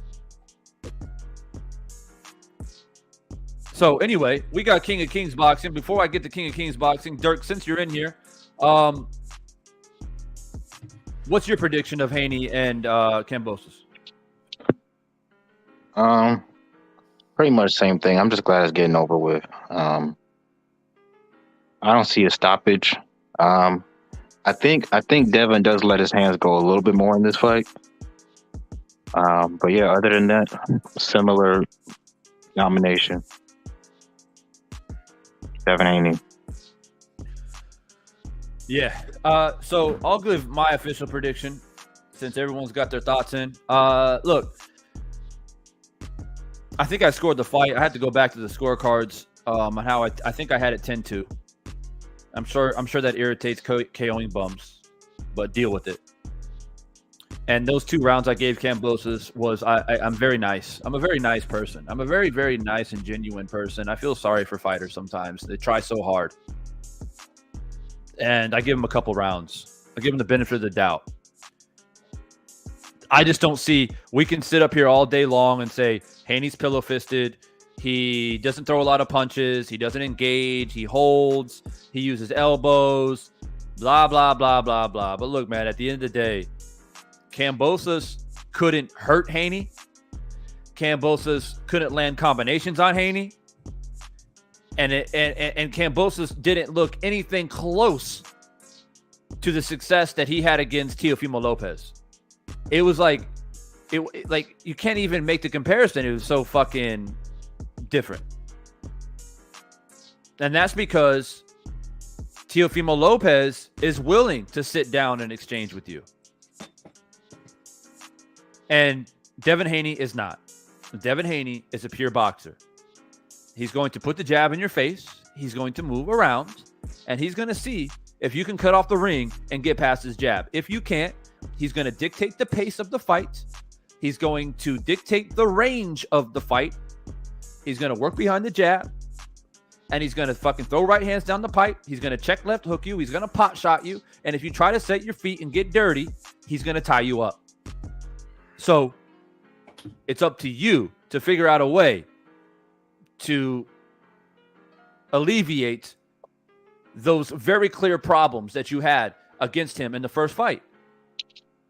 I can't tell you. I mean, I can't tell you the game plan, bro. I'm not Kambosos' trainer.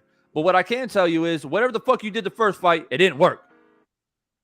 So you got to go deep into your bag and figure out a way. Instead of bitching and moaning about referees, how about you figure out how to get past that jab, which you don't like so much, KOing bums? How about Kambosos figure out a way to get past that? How about that? But guess what? I don't think he will. And if he tries to get over the jab coming out of his face, then guess what? Devin's gonna go to the body. It don't fucking matter. He's gonna work that jab up and down. He's gonna check left hook off of it. He's gonna plant his feet and throw a right hand down the pipe. And that's what he's gonna do all fucking night long. And as a matter of fact, the frustration will pile up against Kambosos, in my opinion, because now you got a different referee. You got a different venue. You got a second opportunity. And you're getting your ass beat even more you did in the first fight. So then you're going to get desperate. You're going to reach, and you're probably going to get hurt or dropped.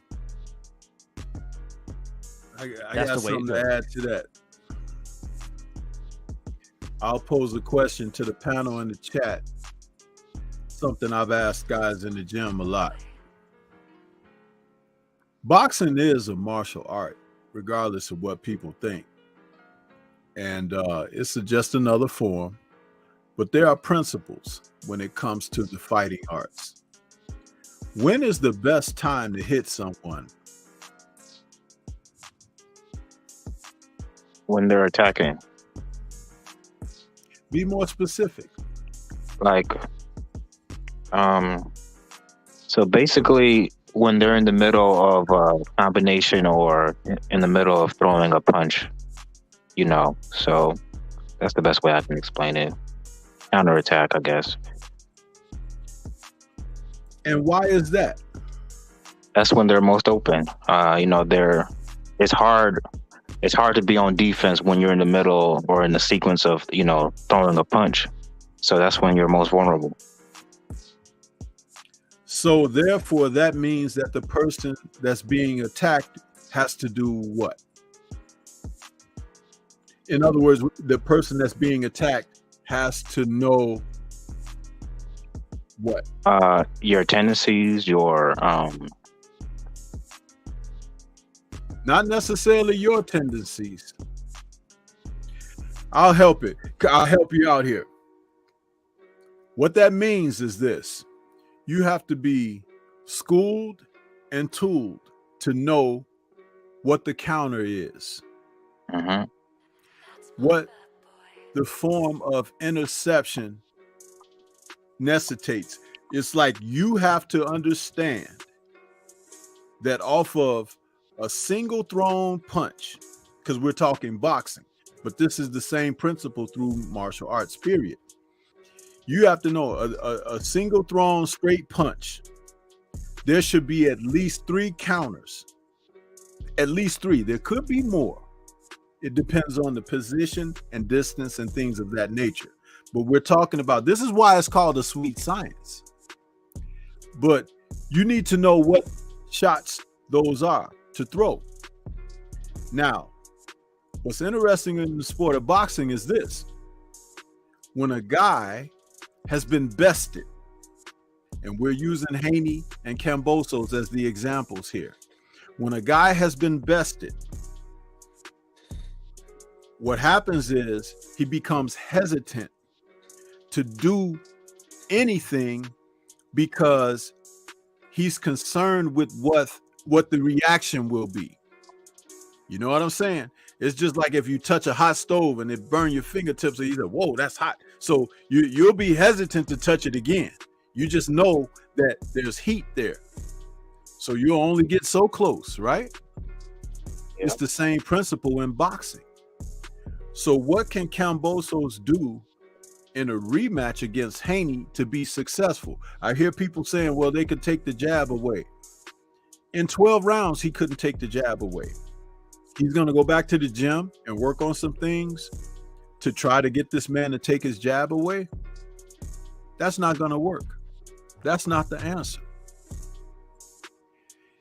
For Haney, what he did first time was good enough. He could do the same thing and still be good enough. But what I'm hoping is he's diversified his portfolio because he doesn't have to necessarily do the same, but be prepared to do something that he didn't do the first time. And that ultimately is stop this guy or make him quit. That would be a big statement. Absolutely. But you see the difference. Why I'm presenting this is because I want you to think about two things. First of all, think about who's capable of implementing, and then the mindset of what it would take to be successful.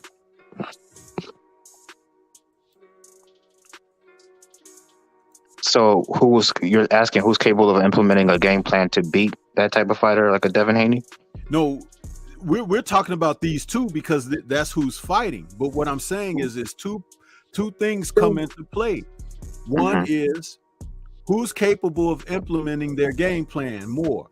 Will it be Haney or will it be Kambosos? And then who really has the mindset to get these things done? Right. Well, I do know that usually the boxer usually has the edge in rematches. At least, like, historically, wouldn't you say? Not necessarily. Because you could be a sound boxer and get knocked the hell out. True. You ever see the fight that took place the first time around between Terry Norris and Simon Brown? No, I didn't see that one. Well, you need to go watch it because you look at Terry Norris, who was a very good boxer. Simon Brown was a boxer puncher. He put Terry Norris in trouble all night before stopping him finally. And no one saw that coming, not even Norris. But in the rematch that they had, Terry Norris, with what happened the first time around, wasn't as reckless as he was the first time. He stuck to a game plan of hit and tried not to be hit. He tried to be on the outside and not get in medium range too much and things of that nature. And he boxed his way to victory. But see, remember what I just said, not all the time, right? It's like Terry Norris had a blueprint for his own butt whooping, and he didn't want to go that route again. But he had to face this man who stopped him, but he had to utilize the abilities that he had and accentuate his strengths, which was mobility and hand speed over Simon Brown, who really needed to be planted to get off sound shots and things of that nature. This is why, again, I always advocate study the history of the sport, study fights, because though there be principles, there can also be what my brother Kurt Sugar used to like to refer to as intangibles. Intangibles can make the difference. But when you say intangibles, you're talking about like superficial things like heart, work ethic, those type of things. Is that what you mean by intangibles? Well, the intangibles, when it applies to the sport of boxing, there's nothing superficial about it. Okay. Nothing. There's nothing superficial because you have to have an arsenal. You have to have a toolbox. Skills. If you're a complete fighter, you have to have these. If you don't have it, you can open up that bag and it's empty. You understand? And what's going to happen to you? You're going to get your head handed to you because there's nothing in there. Right. This is a little bit off topic, but do you consider Devin Haney a complete fighter? I don't necessarily call him that yet because he hasn't had certain tests. He has to have certain tests to graduate to a certain level. Right now, he's beating who's in front of him, and that's great. but we need to see more. That's why when you look at a potential fight between someone like he and Shakur Stevenson down the line or whatever, that's going to be pretty cool. Or if he moves up to another weight class where reaches pro grade, Teofimo, with the men that be a little bigger than him, a little stronger, and things like that, where he won't necessarily have to just rely on being able to be a skillful boxer, because you're still going to have to be able to take a little bit, give a little bit, and make adjustments. Right. He's not been forced to make any adjustments against anyone he's faced up to this point. See, the way I look at it is, even though he's more accomplished than like some of the guys, some of his peers, I believe there's two other guys around his age class that are what you would consider complete fighters, even though I guess you could say they're not as proven. Well, Shakur, I think you could say is proven, but the other one would be Jerron Ennis. I think those guys have more tools in their tool bag. So, Which guys you saying? You saying Jerron and Shakur? Yeah. Well, first of all, Jerron is at a different weight class. You know, he's a couple weight classes north of. Yeah, where I know. He is, but I know. I'm just talking about like just skills, only skills, not like potential fights in the Jerron, future. Even with what he brings to the table, there's tests that he hasn't passed yet. Right. Let me tell you something about Jerron Boots Ennis. Very, very alluring fighter. Very attractive. Seemingly has the goods. But as Emmanuel Stewart once said on a live broadcast of HBO, he said, one left hook can change all of that. I've seen a great boxer get hit on the chin and it changed his entire way he fights for the rest of his career. Now, who has hit Jerron yet? Nobody. He's done a lot of hitting, but he hasn't hit guys at that so-called top level. And at the top level, you would have to say it's Earl, Bud, Thurman, guys like that, right? That's at that top level. And of course, those guys got to sort out what they're doing first before he gets a chance to come to the party. But what if he gets hit and he becomes someone like Charles the Natural Murray or Hector Macho Camacho, who once they started getting hit, it was okay when they were beating up the other guy. But then when to be fair, he has been hit. But I know what you're going to say. He hasn't been hit by any like a big puncher. He hasn't been hit by someone that has what he has. True indeed. Yeah, like a Virgil Ortiz type. See, listen, man. When that happens, that's when you can say, "Oh, you understand." When Roy Jones Jr. took on, what was the man's name? He's a trainer now. Southpaw that dropped him. Light skin, Puerto Rican brother. Name. I don't know, man. Roy fought a lot of people. Devin. When Roy fought the guy that dropped him, can't think of his name. I know who you're talking about. I know who you're talking about. When? Puerto Rican, right? Yeah. Yeah. But he's a trainer now. On the tip of my tongue. Anyway, the point I wanted to make was in that fight, he dropped Roy Jones with a 1-2. Pop. And this was at 168. No, it was a 170, I think, because 175, because they were light heavies. But he hit Roy with a 1-2 and dropped Roy for the first time in his professional career in a fight. And 3 rounds later, in the corner, the HBO mics picked up Roy telling Alton Murkison, he's like, "Man, I can't believe that sucker dropped me." At that point, I made a decision about Roy Jones, because it's one thing to be embarrassed, you got dropped or whatever, but he was concerned to the point like it's like it ain't supposed to happen to him. He can do it to other people, but in his mind, it was like he's like, "I can't believe that sucker dropped me." Well, if you got your hands down around your ankles, yeah, and you got your chin hanging and languishing out there, and a person lands cleanly, that's what's supposed to happen to you. Well, Storm, to be fair, aren't like most fighters like that. They believe they can beat King Kong, and my chin is made of titanium. Nobody can hurt me. But they can't. That's how. Yeah. Mike Tyson used to say, "I'm the baddest man on the planet," didn't he? And we watched with joy Buster Douglas landing that combination after that uppercut on him in that 10th round. And where was Mike after that? He was the saddest man on the planet with his mouthpiece in backwards, trying to get up. True story. I say these things because I want to tell you that anybody can get it. Right. That's the point. And when I don't know, man. When you say to be fair, no one is being more fair than I when I tell you what I say, because it's an understanding of the possibilities. When someone proves that they have had a breakthrough, then you can say, okay, now you're cooking with grease. But until that happens, the jury is out.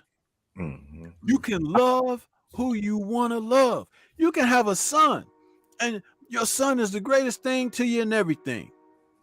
And you tell him, you teach him how to be a man, walk strong, shake hands firm, and all of this. And he go out there and fall in love with some girl or something. And now his brain is all mush, and all the stuff you done taught him and everything done went out the window. And you heartbroken because I raised a good son. But see, that's the way of the world. Yeah. A man has to walk his path.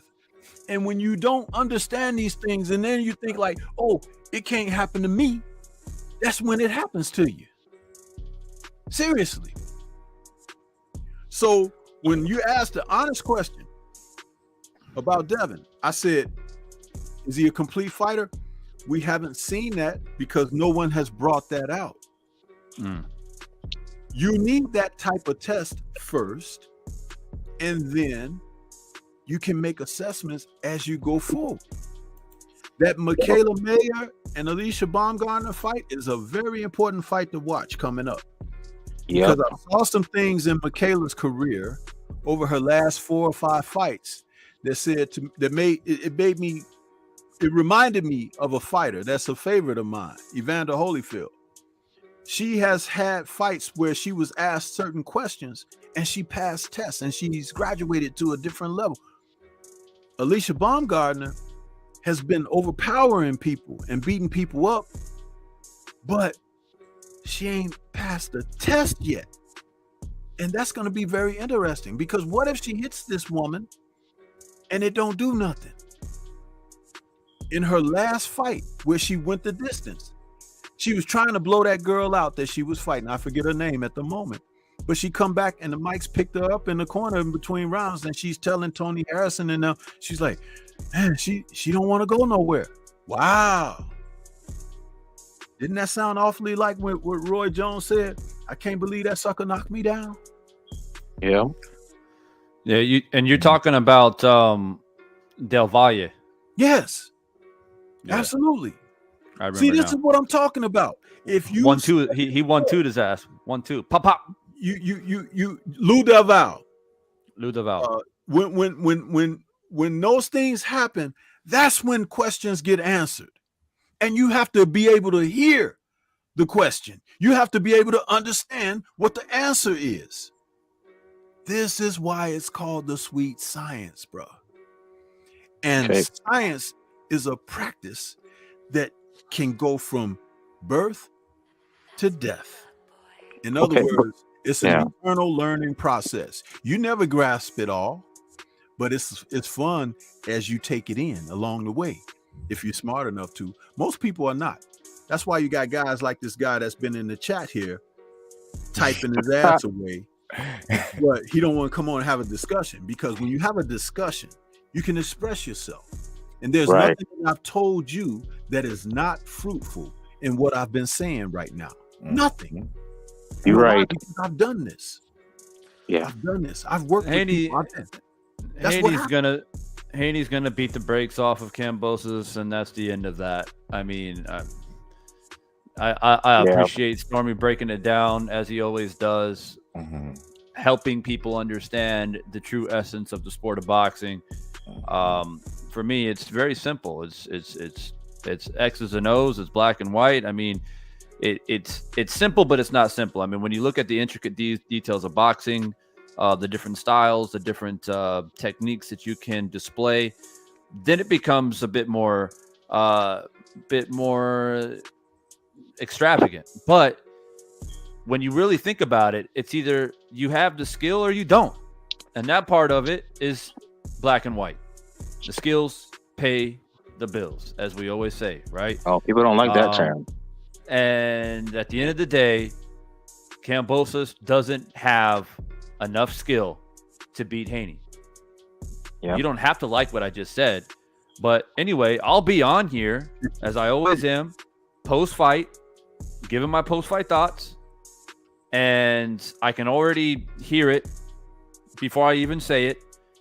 Devin Haney beat the brakes off of Kambosos once again. Not because Kambosos is a terrible fighter or he didn't try hard or he didn't make some changes. I'm sure he probably will make some changes, but it won't be enough.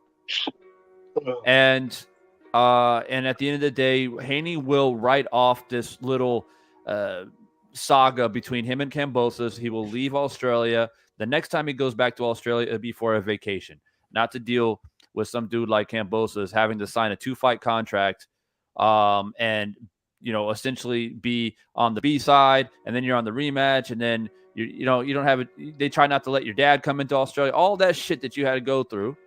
You're going to put an exclamation point on the second fight and be done with it. You're going to wash your hands of it, and you're going to move the fuck on with your career. And that's just the way it is. And there's no way anybody can change my mind on that unless you're willing to come in here on the panel and attempt it. Otherwise, that's my belief. I got Haney winning a decisive decision. I mean, I think Kambosos will offer some different looks early in the fight. He may try to out-jab Haney in the beginning, try to box a little bit, try to be a little bit more careful, not be as reckless. But eventually, he's just gonna get he's gonna get beat to the punch. You know, Haney's gonna start landing, getting comfortable, and then Kambosos is gonna have to revert back to who he is deep down as a person, as a fighter, and try to step to Devin Haney, and he's gonna fall right into Devin Haney's trap. I mean, that's the end of that. And unless you want to challenge it by coming in here, then I'm gonna move the fuck on. So, King of Kings, I know you came in here. You've been waiting patiently. I'll let you have the last word on Haney and Kambosos. Is there anything that you wanted to say? I'll just give it quick, man. I'm like you, man. 12-0 Haney. I would like to give him a stoppage. I think the Kambosos is going to be wily enough to survive. And I think during the press conference, there was a lady that asked a question that sums it all up. And she says, well, hey, Devin, some of the people felt like the first fight was boring or to something along those lines. And he's like, well, did you think it was boring? And she goes, yeah, it was one-sided. That's Kambosos' fault. It's going to happen again, but I'm still going to watch it because I like the young man. And salute to Devin Haney and his team. He's even getting some love over there, so that's what's up. A lot of good fights this weekend, bro. Most definitely. Hey, look, and my last point is Kambosos has a lot, not anymore because the fight's basically here. But after the first fight, he had a lot of homework. Haney doesn't. Haney, all he needs to do is stay sharp, stay in shape, stay focused. He already knows how to beat Kambosos. And he didn't just beat him. He beat him convincingly. He was never hurt. He was never really challenged in the first fight. There's nothing that Kambosos did that made Haney feel like, oh, shit, like if I rematch this dude, he might knock me out or he might hurt me. So all he has to do, stay sharp, stay focused, stay in shape, and show up the second fight and do what he does. Kambosos is the one that went home with, you know how like you got to get ready for, your senior paper in high school or a major exam, all that homework and books and shit you got to take home. That was Kambosos. And we're going to see how hard he studied. We're going to see how much work he put in. And it's up to him to prove to us that he's made those changes and he's actually a better fighter, more skillful fighter than Haney. He's got to prove that. Haney's already proved it. And that's the bottom line. The question is, can he do it? I don't think he can. And that's that. So let's keep it moving. I'm going to go ahead and end that poll that's in the chat. Hopefully everybody got their votes in. To finalize the poll, we have 64% of the people saying Haney by decision. 28% says Haney will win by a stoppage. 6% said Kambosos by decision. And we have a lonely 2%. It's probably Mr. Bums in the chat. Says Kambosos will win by stoppage. So I'm ending that poll. And we move to the next topic at hand. Make sure you guys are hitting that like button on the way in. If you're new to the channel, feel free to subscribe and stay a part of the conversation. We're talking boxing here. We get sidetracked sometimes. That's part of it. But we're going to get back on track and talk more about these fights. If you just came in, we've already given our predictions and thoughts about Caleb Plant and Anthony Dirrell. We just wrapped up Haney versus Kambosos. And now we're going to swing it to the co-main event of Firestorm panel tonight. And that is Savannah Marshall versus Claressa Shields. So I'm going to go ahead and let you guys leave your thoughts about that fight. After that, we will give our final predictions and thoughts of Wilder Helenius. So let's go ahead and knock that out real quickly. Hopefully we're able to do it in relatively decent time because I probably only have about 20 to 30 minutes maximum. So let's try to wrap it up nice and swiftly. So I'm going to go swing it back over to Just Do. Just Do, what do you see in the Savannah Marshall and Claressa Shields fight? It's a massive, massive female fight. It has the potential, in my opinion, to be candidate, fight of the year type situation. Yeah, and when I cruise around YouTube and I look at comment sections and I listen to videos of people talking about the fight, I mean, it's like a 50-50 split, man, from what I see. Some people picking Savannah, some people picking Claressa.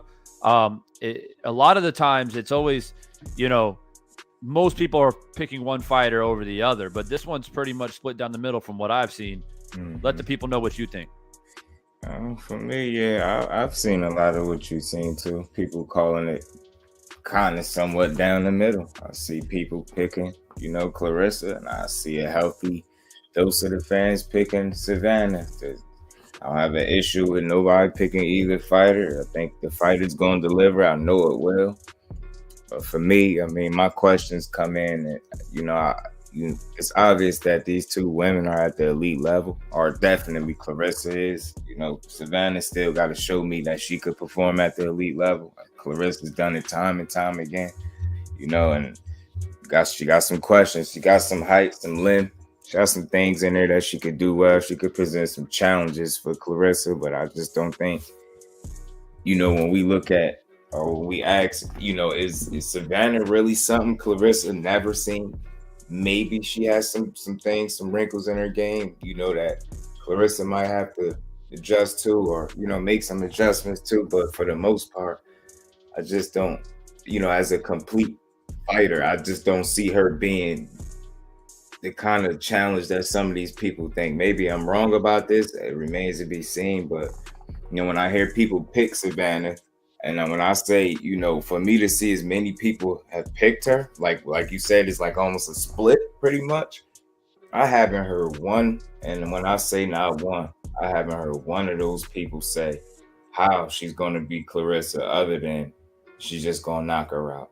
And I'm just like, I'm of the belief and mindset at the elite level, you need more than power. And we know Claressa is the elite of the elite. You get what I'm saying? It's track record speak for itself.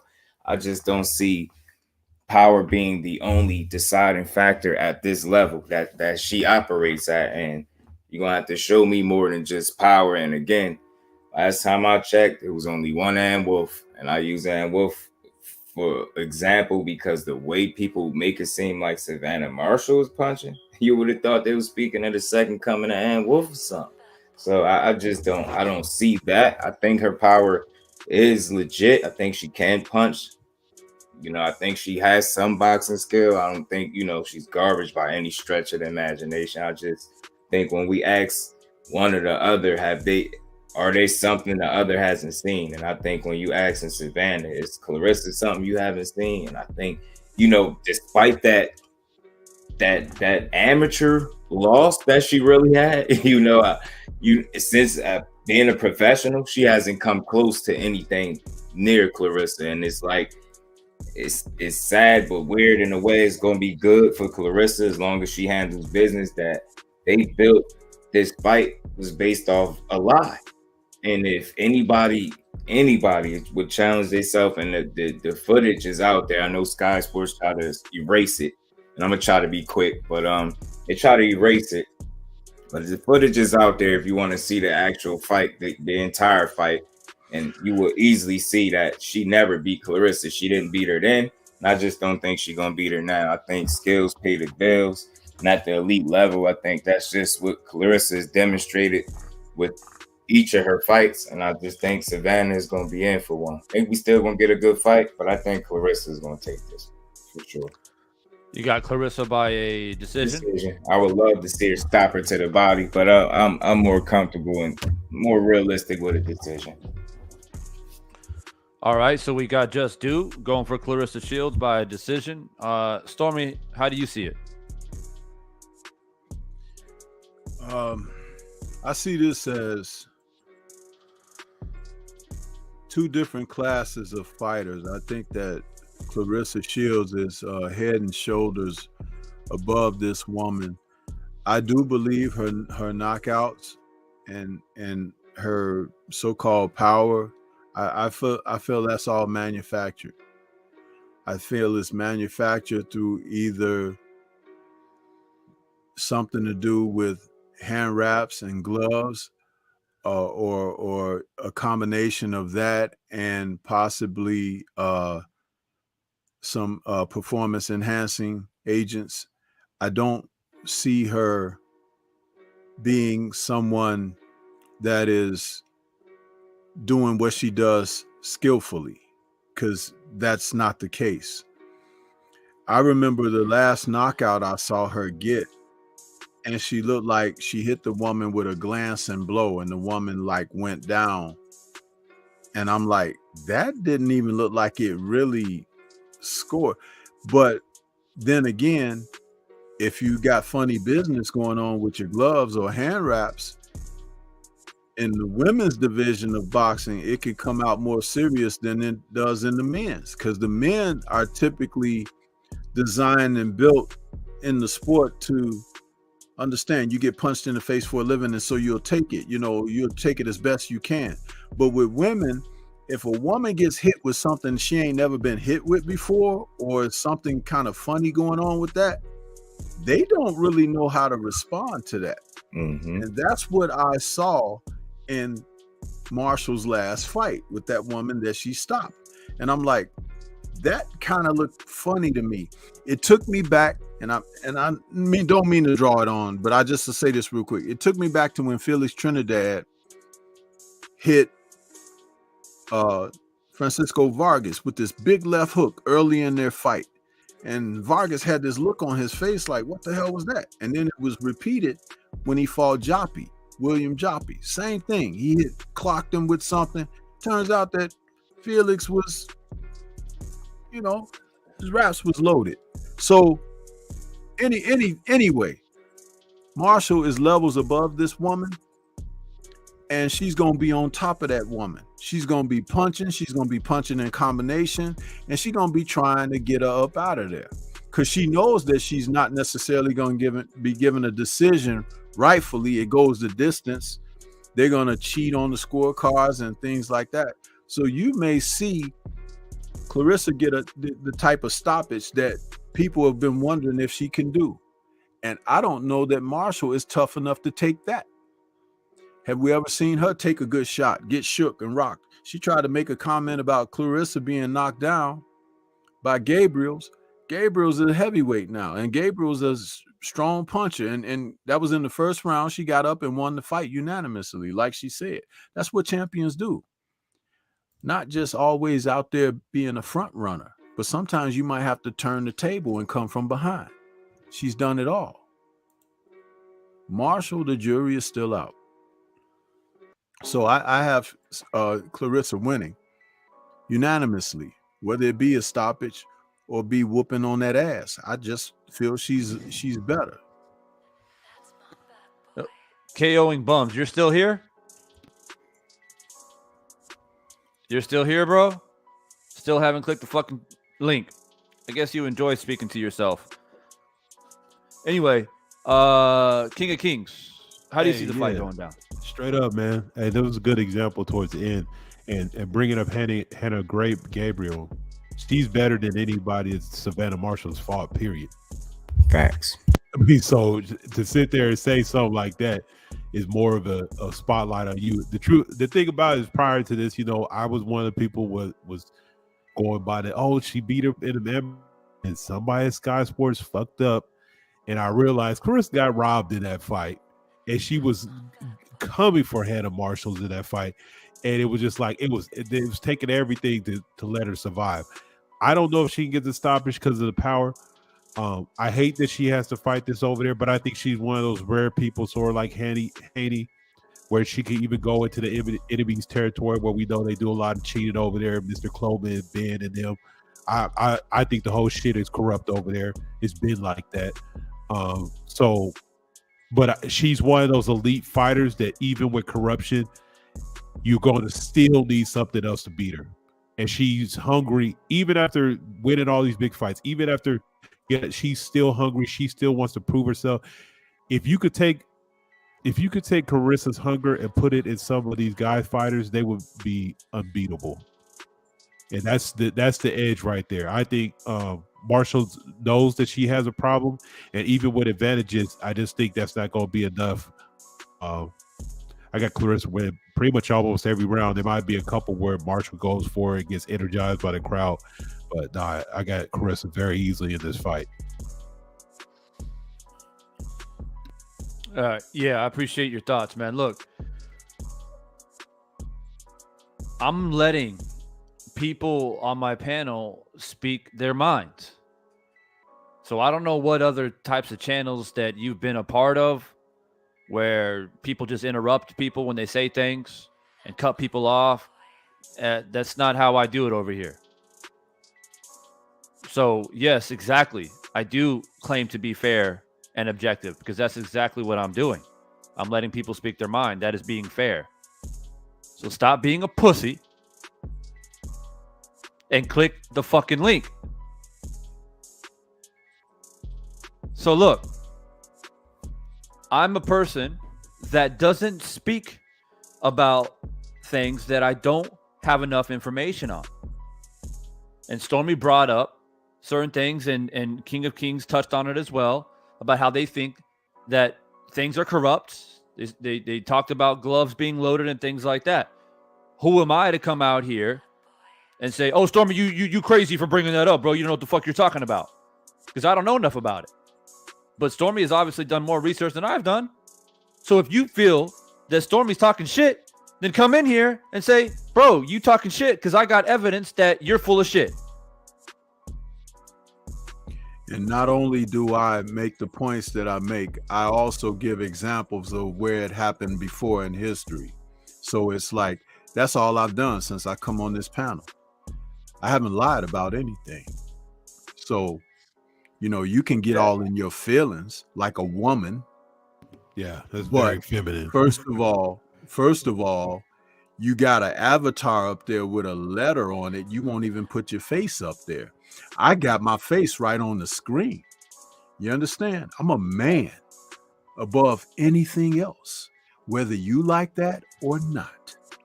But I don't care what your opinion is, because opinions are like assholes, like you're being, and everyone has one. So sit back, enjoy the show. That's what you're here for. Huh? You didn't come onto panel to talk, so you're in the chat, typing. Take a time out. You might learn something. So let me say a few final points, and then I'm going to go ahead and put a nail in the coffin because I've been putting up with this bullshit in the chat now for a better part of an hour. This idea that loaded gloves and cheating in boxing in general, rather it's gloves, water, hand wraps, referees, judges, whatever the fuck it is, to act like that shit doesn't exist and has never existed, then you don't know shit about boxing. And you are a fucking bandwagon boxing fan coming in here speaking amongst juggernauts. So know your fucking place. So any man who comes on here and suggests that, yo, I think this fighter is doing this, it is a suggestion, it is a thought, it is going off the simple fact that it has happened in boxing multiple times throughout boxing history. And who am I to cut anybody off or say, hey, you got to prove yourself when I don't have enough facts? You are caught in your feelings because something is being said about obviously a fighter that you clearly want to win. You went on a fucking rant about how Claressa Shields doesn't have endurance. She gasses out. And as soon as somebody says something negative about Savannah Marshall, you get all upset. So, like I said, last thing I'm going to say, bro, put in the chat why you won't click the link and speak your man or speak your mind like a man. If you can't say why you won't click the fucking link, then I'm going to remove you from the chat indefinitely. Period, point blank. So, we got the Village Brother in here. It was good to see you, bro. I appreciate you stopping in. It's all good. I was just making sure that the link was working. Because, some people in the chat, just not like, maybe they're trying and it's not working. So, I just wanted to make sure, salute to the panel, salute to the sensei, salute Divine, salute Just Boxing, salute KOK. I appreciate what y'all doing.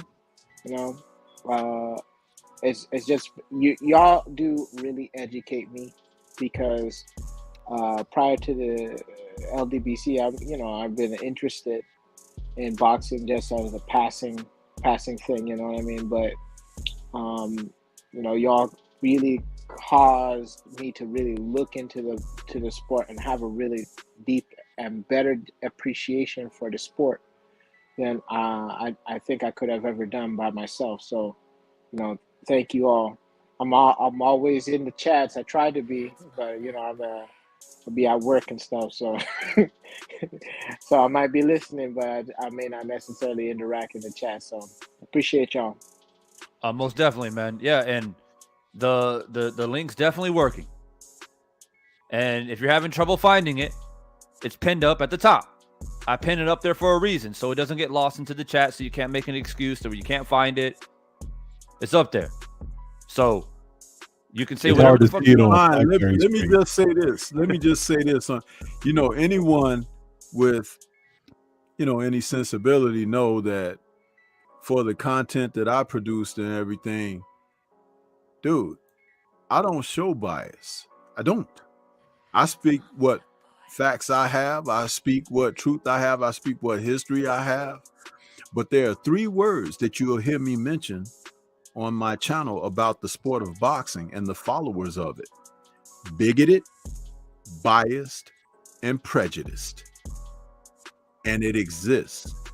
And it exists out here for people who are ignorant, people who are not, not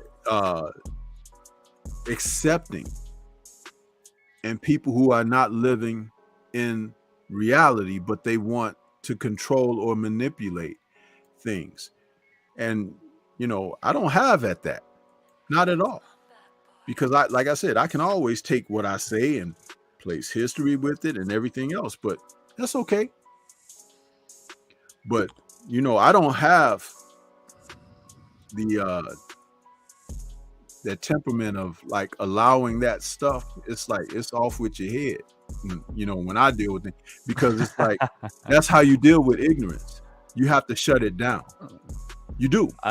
Exactly. If you leave room and space for it, it's just like a disease. It matriculates in and it starts to settle in the bones. And next thing you know, something might need to be amputated. Mm-hmm. That's a reality. Try to give everybody a fair chance.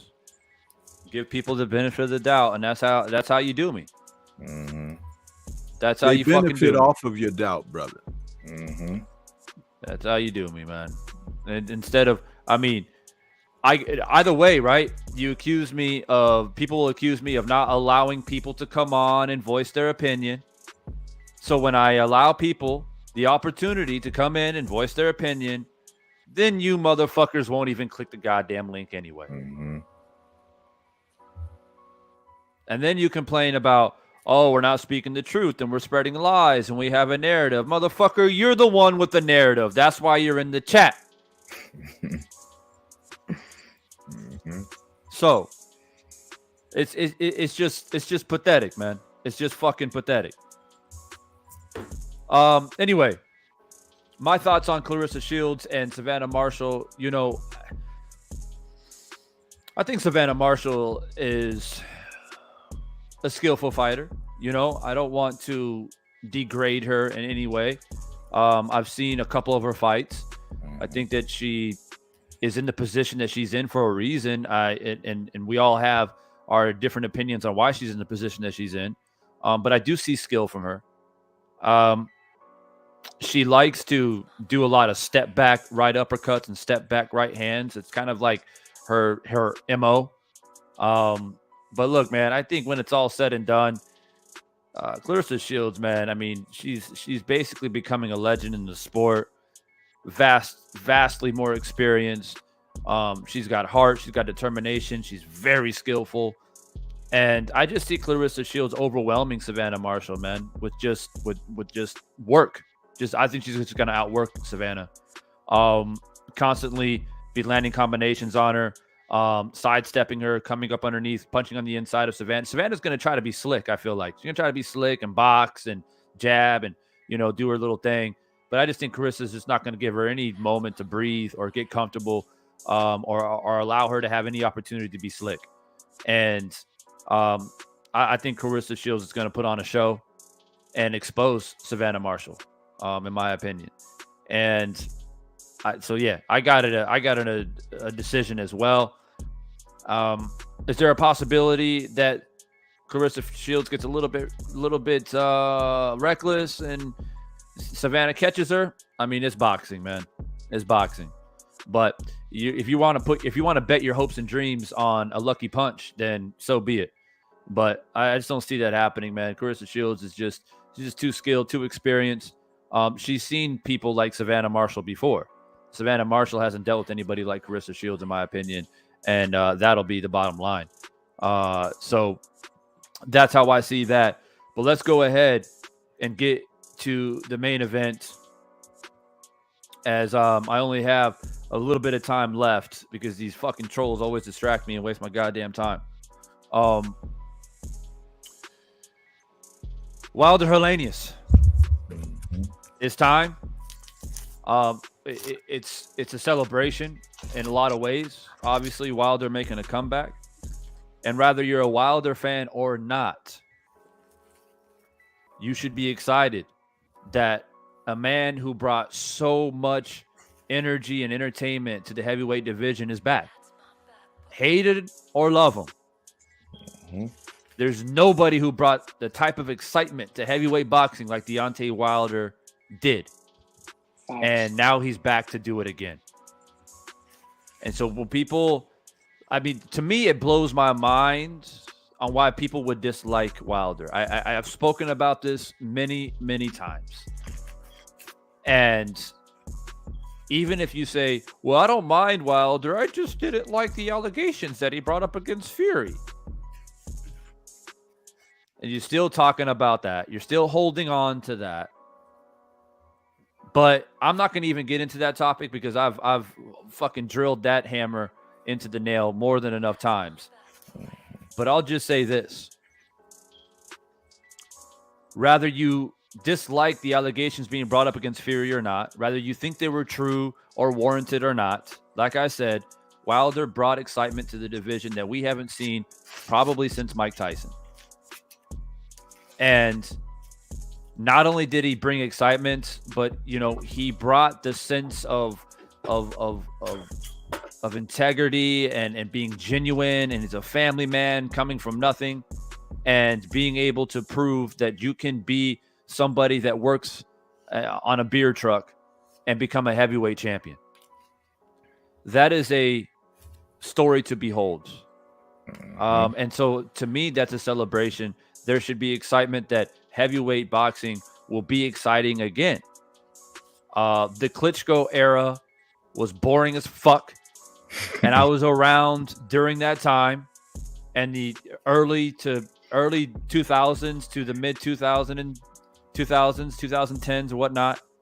It was boring as fuck as the Klitschkos were ruling the heavyweight division, holding all the belts hostage.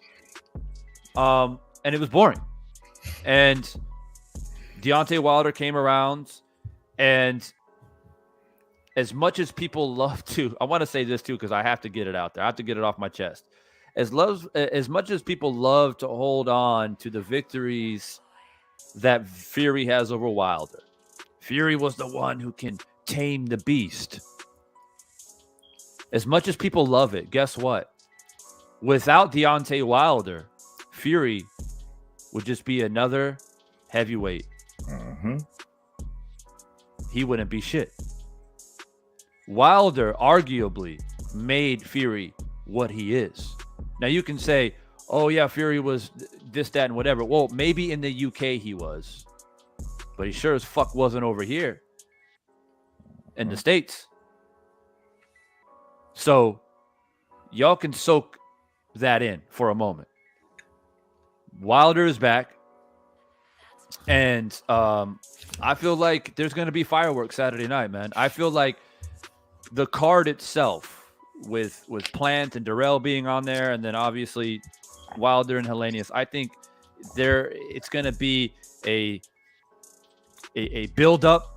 There's going to be a fulfilling and fruitful appetizer, and then we're going to get the main course, and it's going to be fireworks.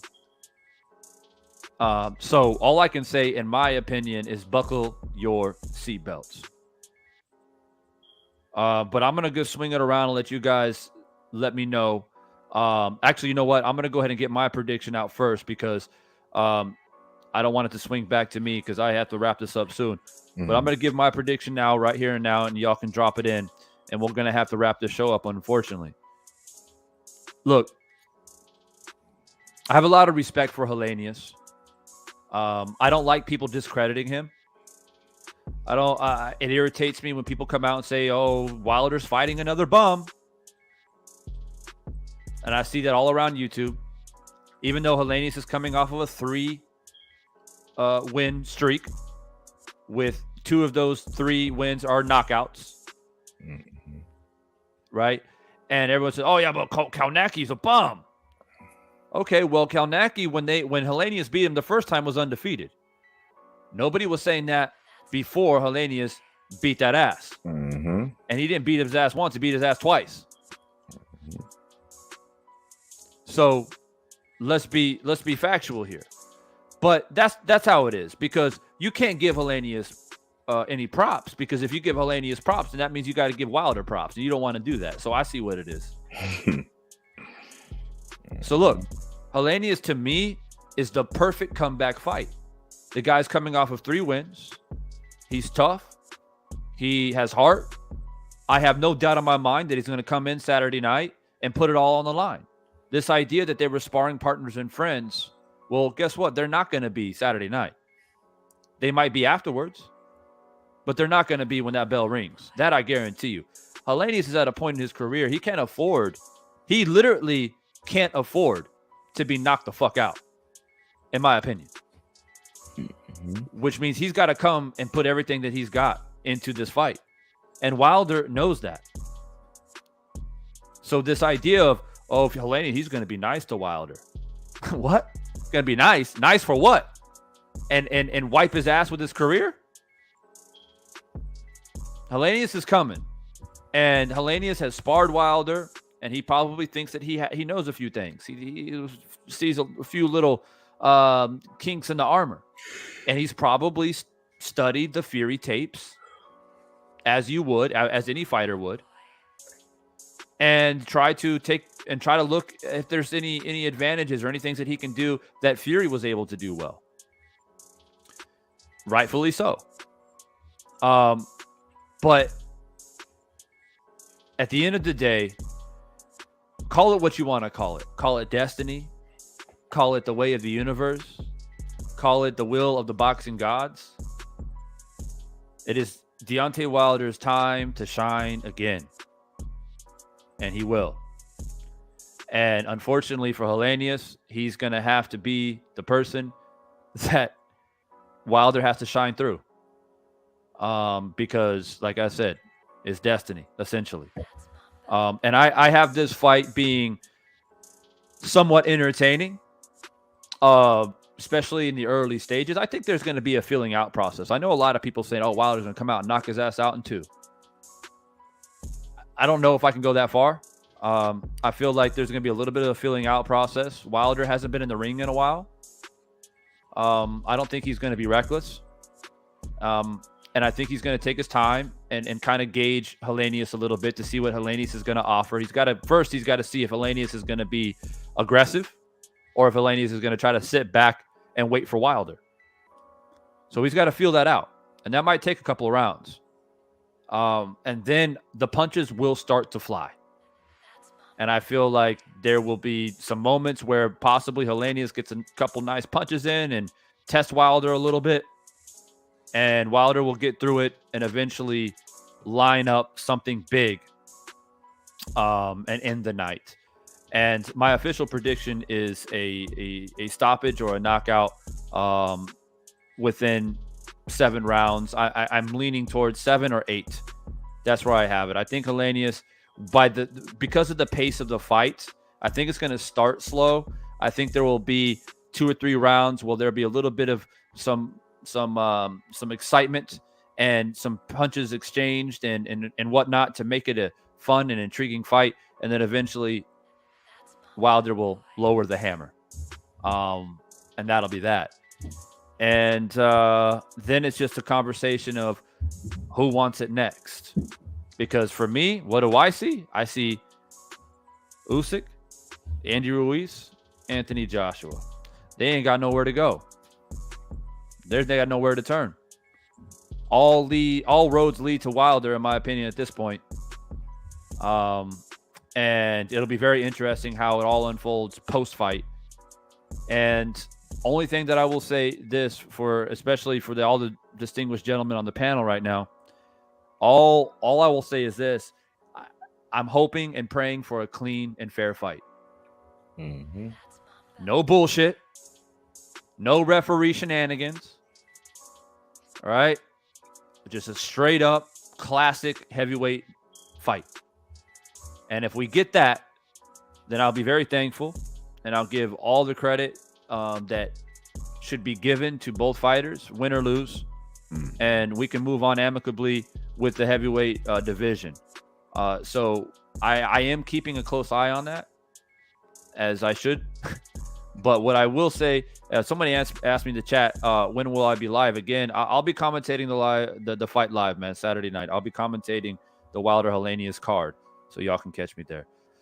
All right, so that's my prediction. I'm very confident with my prediction, given that there's no shenanigans in the ring, because you never fucking know in boxing. But given that everything goes according to plan, that's my prediction. And I'm looking forward to my prediction holding up as it normally does. And I will be here celebrating with everyone the rejuvenation, the reconstruction, the comeback, if you will, for Deontay Wilder, the second reign as Deontay Wilder calls it. And we're all going to be a part of that. This is history in the making, and I'm excited to see how it all plans out. So that's my prediction. I'll go ahead and swing it over to Just Do. If you can do me a favor and just in a nutshell, I got you. let me know who you wins the fight, and so I can wrap this up. Just to be quick, good to see Wilder back. Heavyweight division is back when he stepped back in the ring Saturday night. I think the fight gonna start off. I think he's gonna work his way into the fight. Once he get acclimated, man, I expect to see him get the job done and knock this dude out. I expect a competitive fight, but I expect a win and a knockout win, a big knockout win for Wilder. I got Wilder by KO. Stormy. Yeah, man. I think that Wilder will prevail in this one. But I think we're going to see something that is going to be telling about where he is. You don't come through those fights that he had with Fury unscathed. And I do have a concern about his punch resistance because I do believe he was compromised. But at the same time, the fact that he wants to get back in there and do this means that he's mentally strong. So a lot of times when you're mentally strong, the body will follow the mind. But I expect him to prevail over Helenius. He might drop him a couple of times, but maybe the fight will get stopped more than he knocks him out. And I think that should happen inside of 8. I'm with you on that. King of Kings. All right, so I'm gonna I guess I'll bring a little venture to my pick. They have the weigh-ins are tomorrow, right? Am I correct? I believe so. Usually Friday, yeah. This is what I'll do. I got Wilder by KO. If he's over 225, I'll say it'll be the 8th round. If he's under 225, he wins by the 5th round. That's my prediction for the fight. And on that note, if anybody's curious, my prediction for Wilder's weight will be 218. I think it'll be about 218. That's my prediction. So let's see if that's just like a little bonus for me if I get that right. So let's see. And I agree with King of Kings. I think weight will matter. From what I've seen in his training, he looks right around that range, 215 to 220. I got him 218. I don't know. That's just a number that's in my head, and that's what I think he'll weigh in. And if he is 218 indeed, expect athleticism and speed and being very fluid, reminiscent of Wilder back when he was dominating, winning championships and defending those the WBC in particular. So let's see if I'm right on that one. The Village Brother, do you want to go ahead and drop in your quick prediction?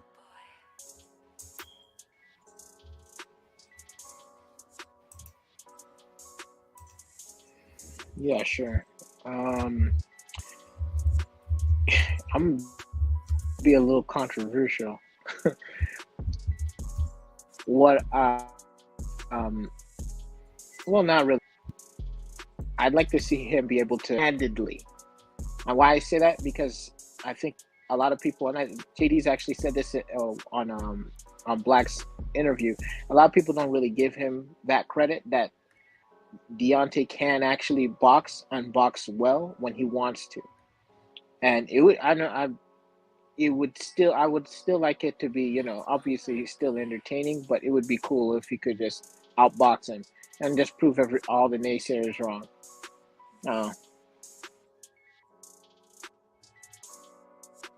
So you think Wilder's going to box a little bit? I think so. I think it would be a good idea to box him just a little bit, just to give himself some rounds since it's been some time. And that's why I'm saying if he's going to KO him, I'm agreeing with you guys. It'd probably be in the later rounds, 6, 7, 8, around that period of time. But personally, I'd just like to see him outbox him just for shits and giggles. Yeah, I can kind of see Deontay taking his time early in the fight for sure. You can tell Malik has him moving around a lot, staying on the back foot, being fluid, being smooth, and I think that they're I don't want to say assumption, but they're preparing for Helenius to be a little bit aggressive, which I think is a pretty big possibility. It makes sense that Helenius will take or will attempt to try to take some pages out of Tyson Fury's book, use his size, and try to smother Wilder and try to rough him up a little bit. And so I understand why Malik is having Wilder train the way that he has been training. And I think Wilder is going to be prepared for that. But, you know, it's just one of those things, right? If Helenius is just too reckless at coming forward, does he have the defensive ability like Fury does? You know, because Fury's really, you know, he's clever with the rolling his shoulder and slipping through punches and rolling with punches. And if he doesn't have that ability coming forward, Wilder might just line up something big if he sees an opening and end it early. Very possible. But I do somewhat agree that Wilder's going to take his time and move around a little bit, jab, look for openings. And you know, I just don't think Helenius will get too reckless early because Helenius is well aware of Wilder's power. And so it'll be interesting the first 2 or 3 rounds to see who wins the little chess match, the filling out process, and who will be the first one to load up with a big punch first. Will be interesting. But look, I think that Wilder has a massive advantage in hand speed. And the only way you counter hand speed is with timing. Yeah. And I just don't know if Helenius has the timing to offset Wilder's hand speed. And that's what we have to recognize here in this fight. You know, somebody like Usyk, he does have good timing. And that's why a Usyk and Wilder fight would be very interesting if that fight ever happens. But I appreciate Deontay here lately in interviews. They keep pressing him about Usyk, which is natural, right? The journalists and the reporters, they can't help themselves. But Wilder continues to say, look, man, I got Helenius in front of me. And that is a challenge. You can't look past him. And that's good. That means he's focused. And sometimes boxers, they get distracted sometimes and they're looking past people. And that's what I think what happened with Teofimo Lopez against Kambosos. He's too worried about fucking Devin Haney or whoever else was out there. And he overlooked Kambosos. And Kambosos tacks that ass. And that's what happens. But before Stormy falls asleep here, I just want to say, hey, I appreciate everybody dropping in, man. Much love and respect. I'm happy that we were able to get these predictions out there before the fight. The fight is right around the corner. All of these, well, I believe everyone has a channel except I'm not sure about the Village Brother, but Just Do definitely has a channel out here. Stormy, as you guys know, has a channel. I believe King of Kings does some stuff as well. So make sure you guys check them out. I'm not sure what they have planned for the fight night. I know Stormy does a lot of post-fight thoughts. I know that he gets a lot of views, a lot of attention in his post-fight thoughts. People do really appreciate his thoughts on the fights, and there's a lot to talk about Saturday night. So make sure that you stock up on your gin or your bourbon. It's going to be a long night. There's a lot to be talked about. Come Saturday night, it's probably going to lead into early Sunday morning. So be prepared. I'm looking forward to it. And guys, mark your calendar, set your alarm. For me, if you want to join live commentary, I will be here giving you guys my all the energy I got, man, for this comeback for Deontay Wilder. And I'm actually looking forward to commentating Plant Dirrell too. I think it's going to be a very fun fight to commentate. So make sure you guys don't miss it. And for the rest of you guys, man, hopefully we can maybe do some post-fight, do like a post-fight panel.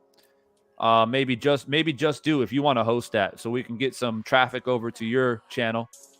Just do if you want to host a post-fight thoughts of all the fights that happen this upcoming Saturday, then we can come over to your channel and chop it up. So just let us know. We're all connected one way or another. Hey man, I'm extra active as of lately, so definitely don't even worry about it. I'll be there. I mean, I'll be right here for the fights. I'll be calling them too. My man Just doing Instagram put in all caps when I was talking to him the other day, all caps. I'm in this shit full time. I was like, damn, my man's serious. Oh, you put the capital letters in there like he's shouting at me. He tell you to let me know across the way that he's putting in that full-time work, man. So no doubt. It's all about helping the family and helping everybody grow and succeed out here. So if you want to construct something, just feel free to reach out, man. Feel free to reach out. I got you. But yeah, unfortunately, I got to get up out here. I would easily chop it up with you guys for another couple hours, but I got to get going here, and I see Stormy starting to doze off a little bit. So it's his bedtime. He's thinking about that comfy bed. Yeah, I'm an old man. You know, it's like that bed be calling. All right, guys. I'm gonna wrap this up, man. For everybody in the chat, much love and appreciation. Make sure that you've hit that like button before you leave. You might have forgotten, so make sure you hit that before you leave. And I will see you guys here Saturday night live. Y'all stay up, stay strong, stay positive. It's your boy Divine. Peace. Peace.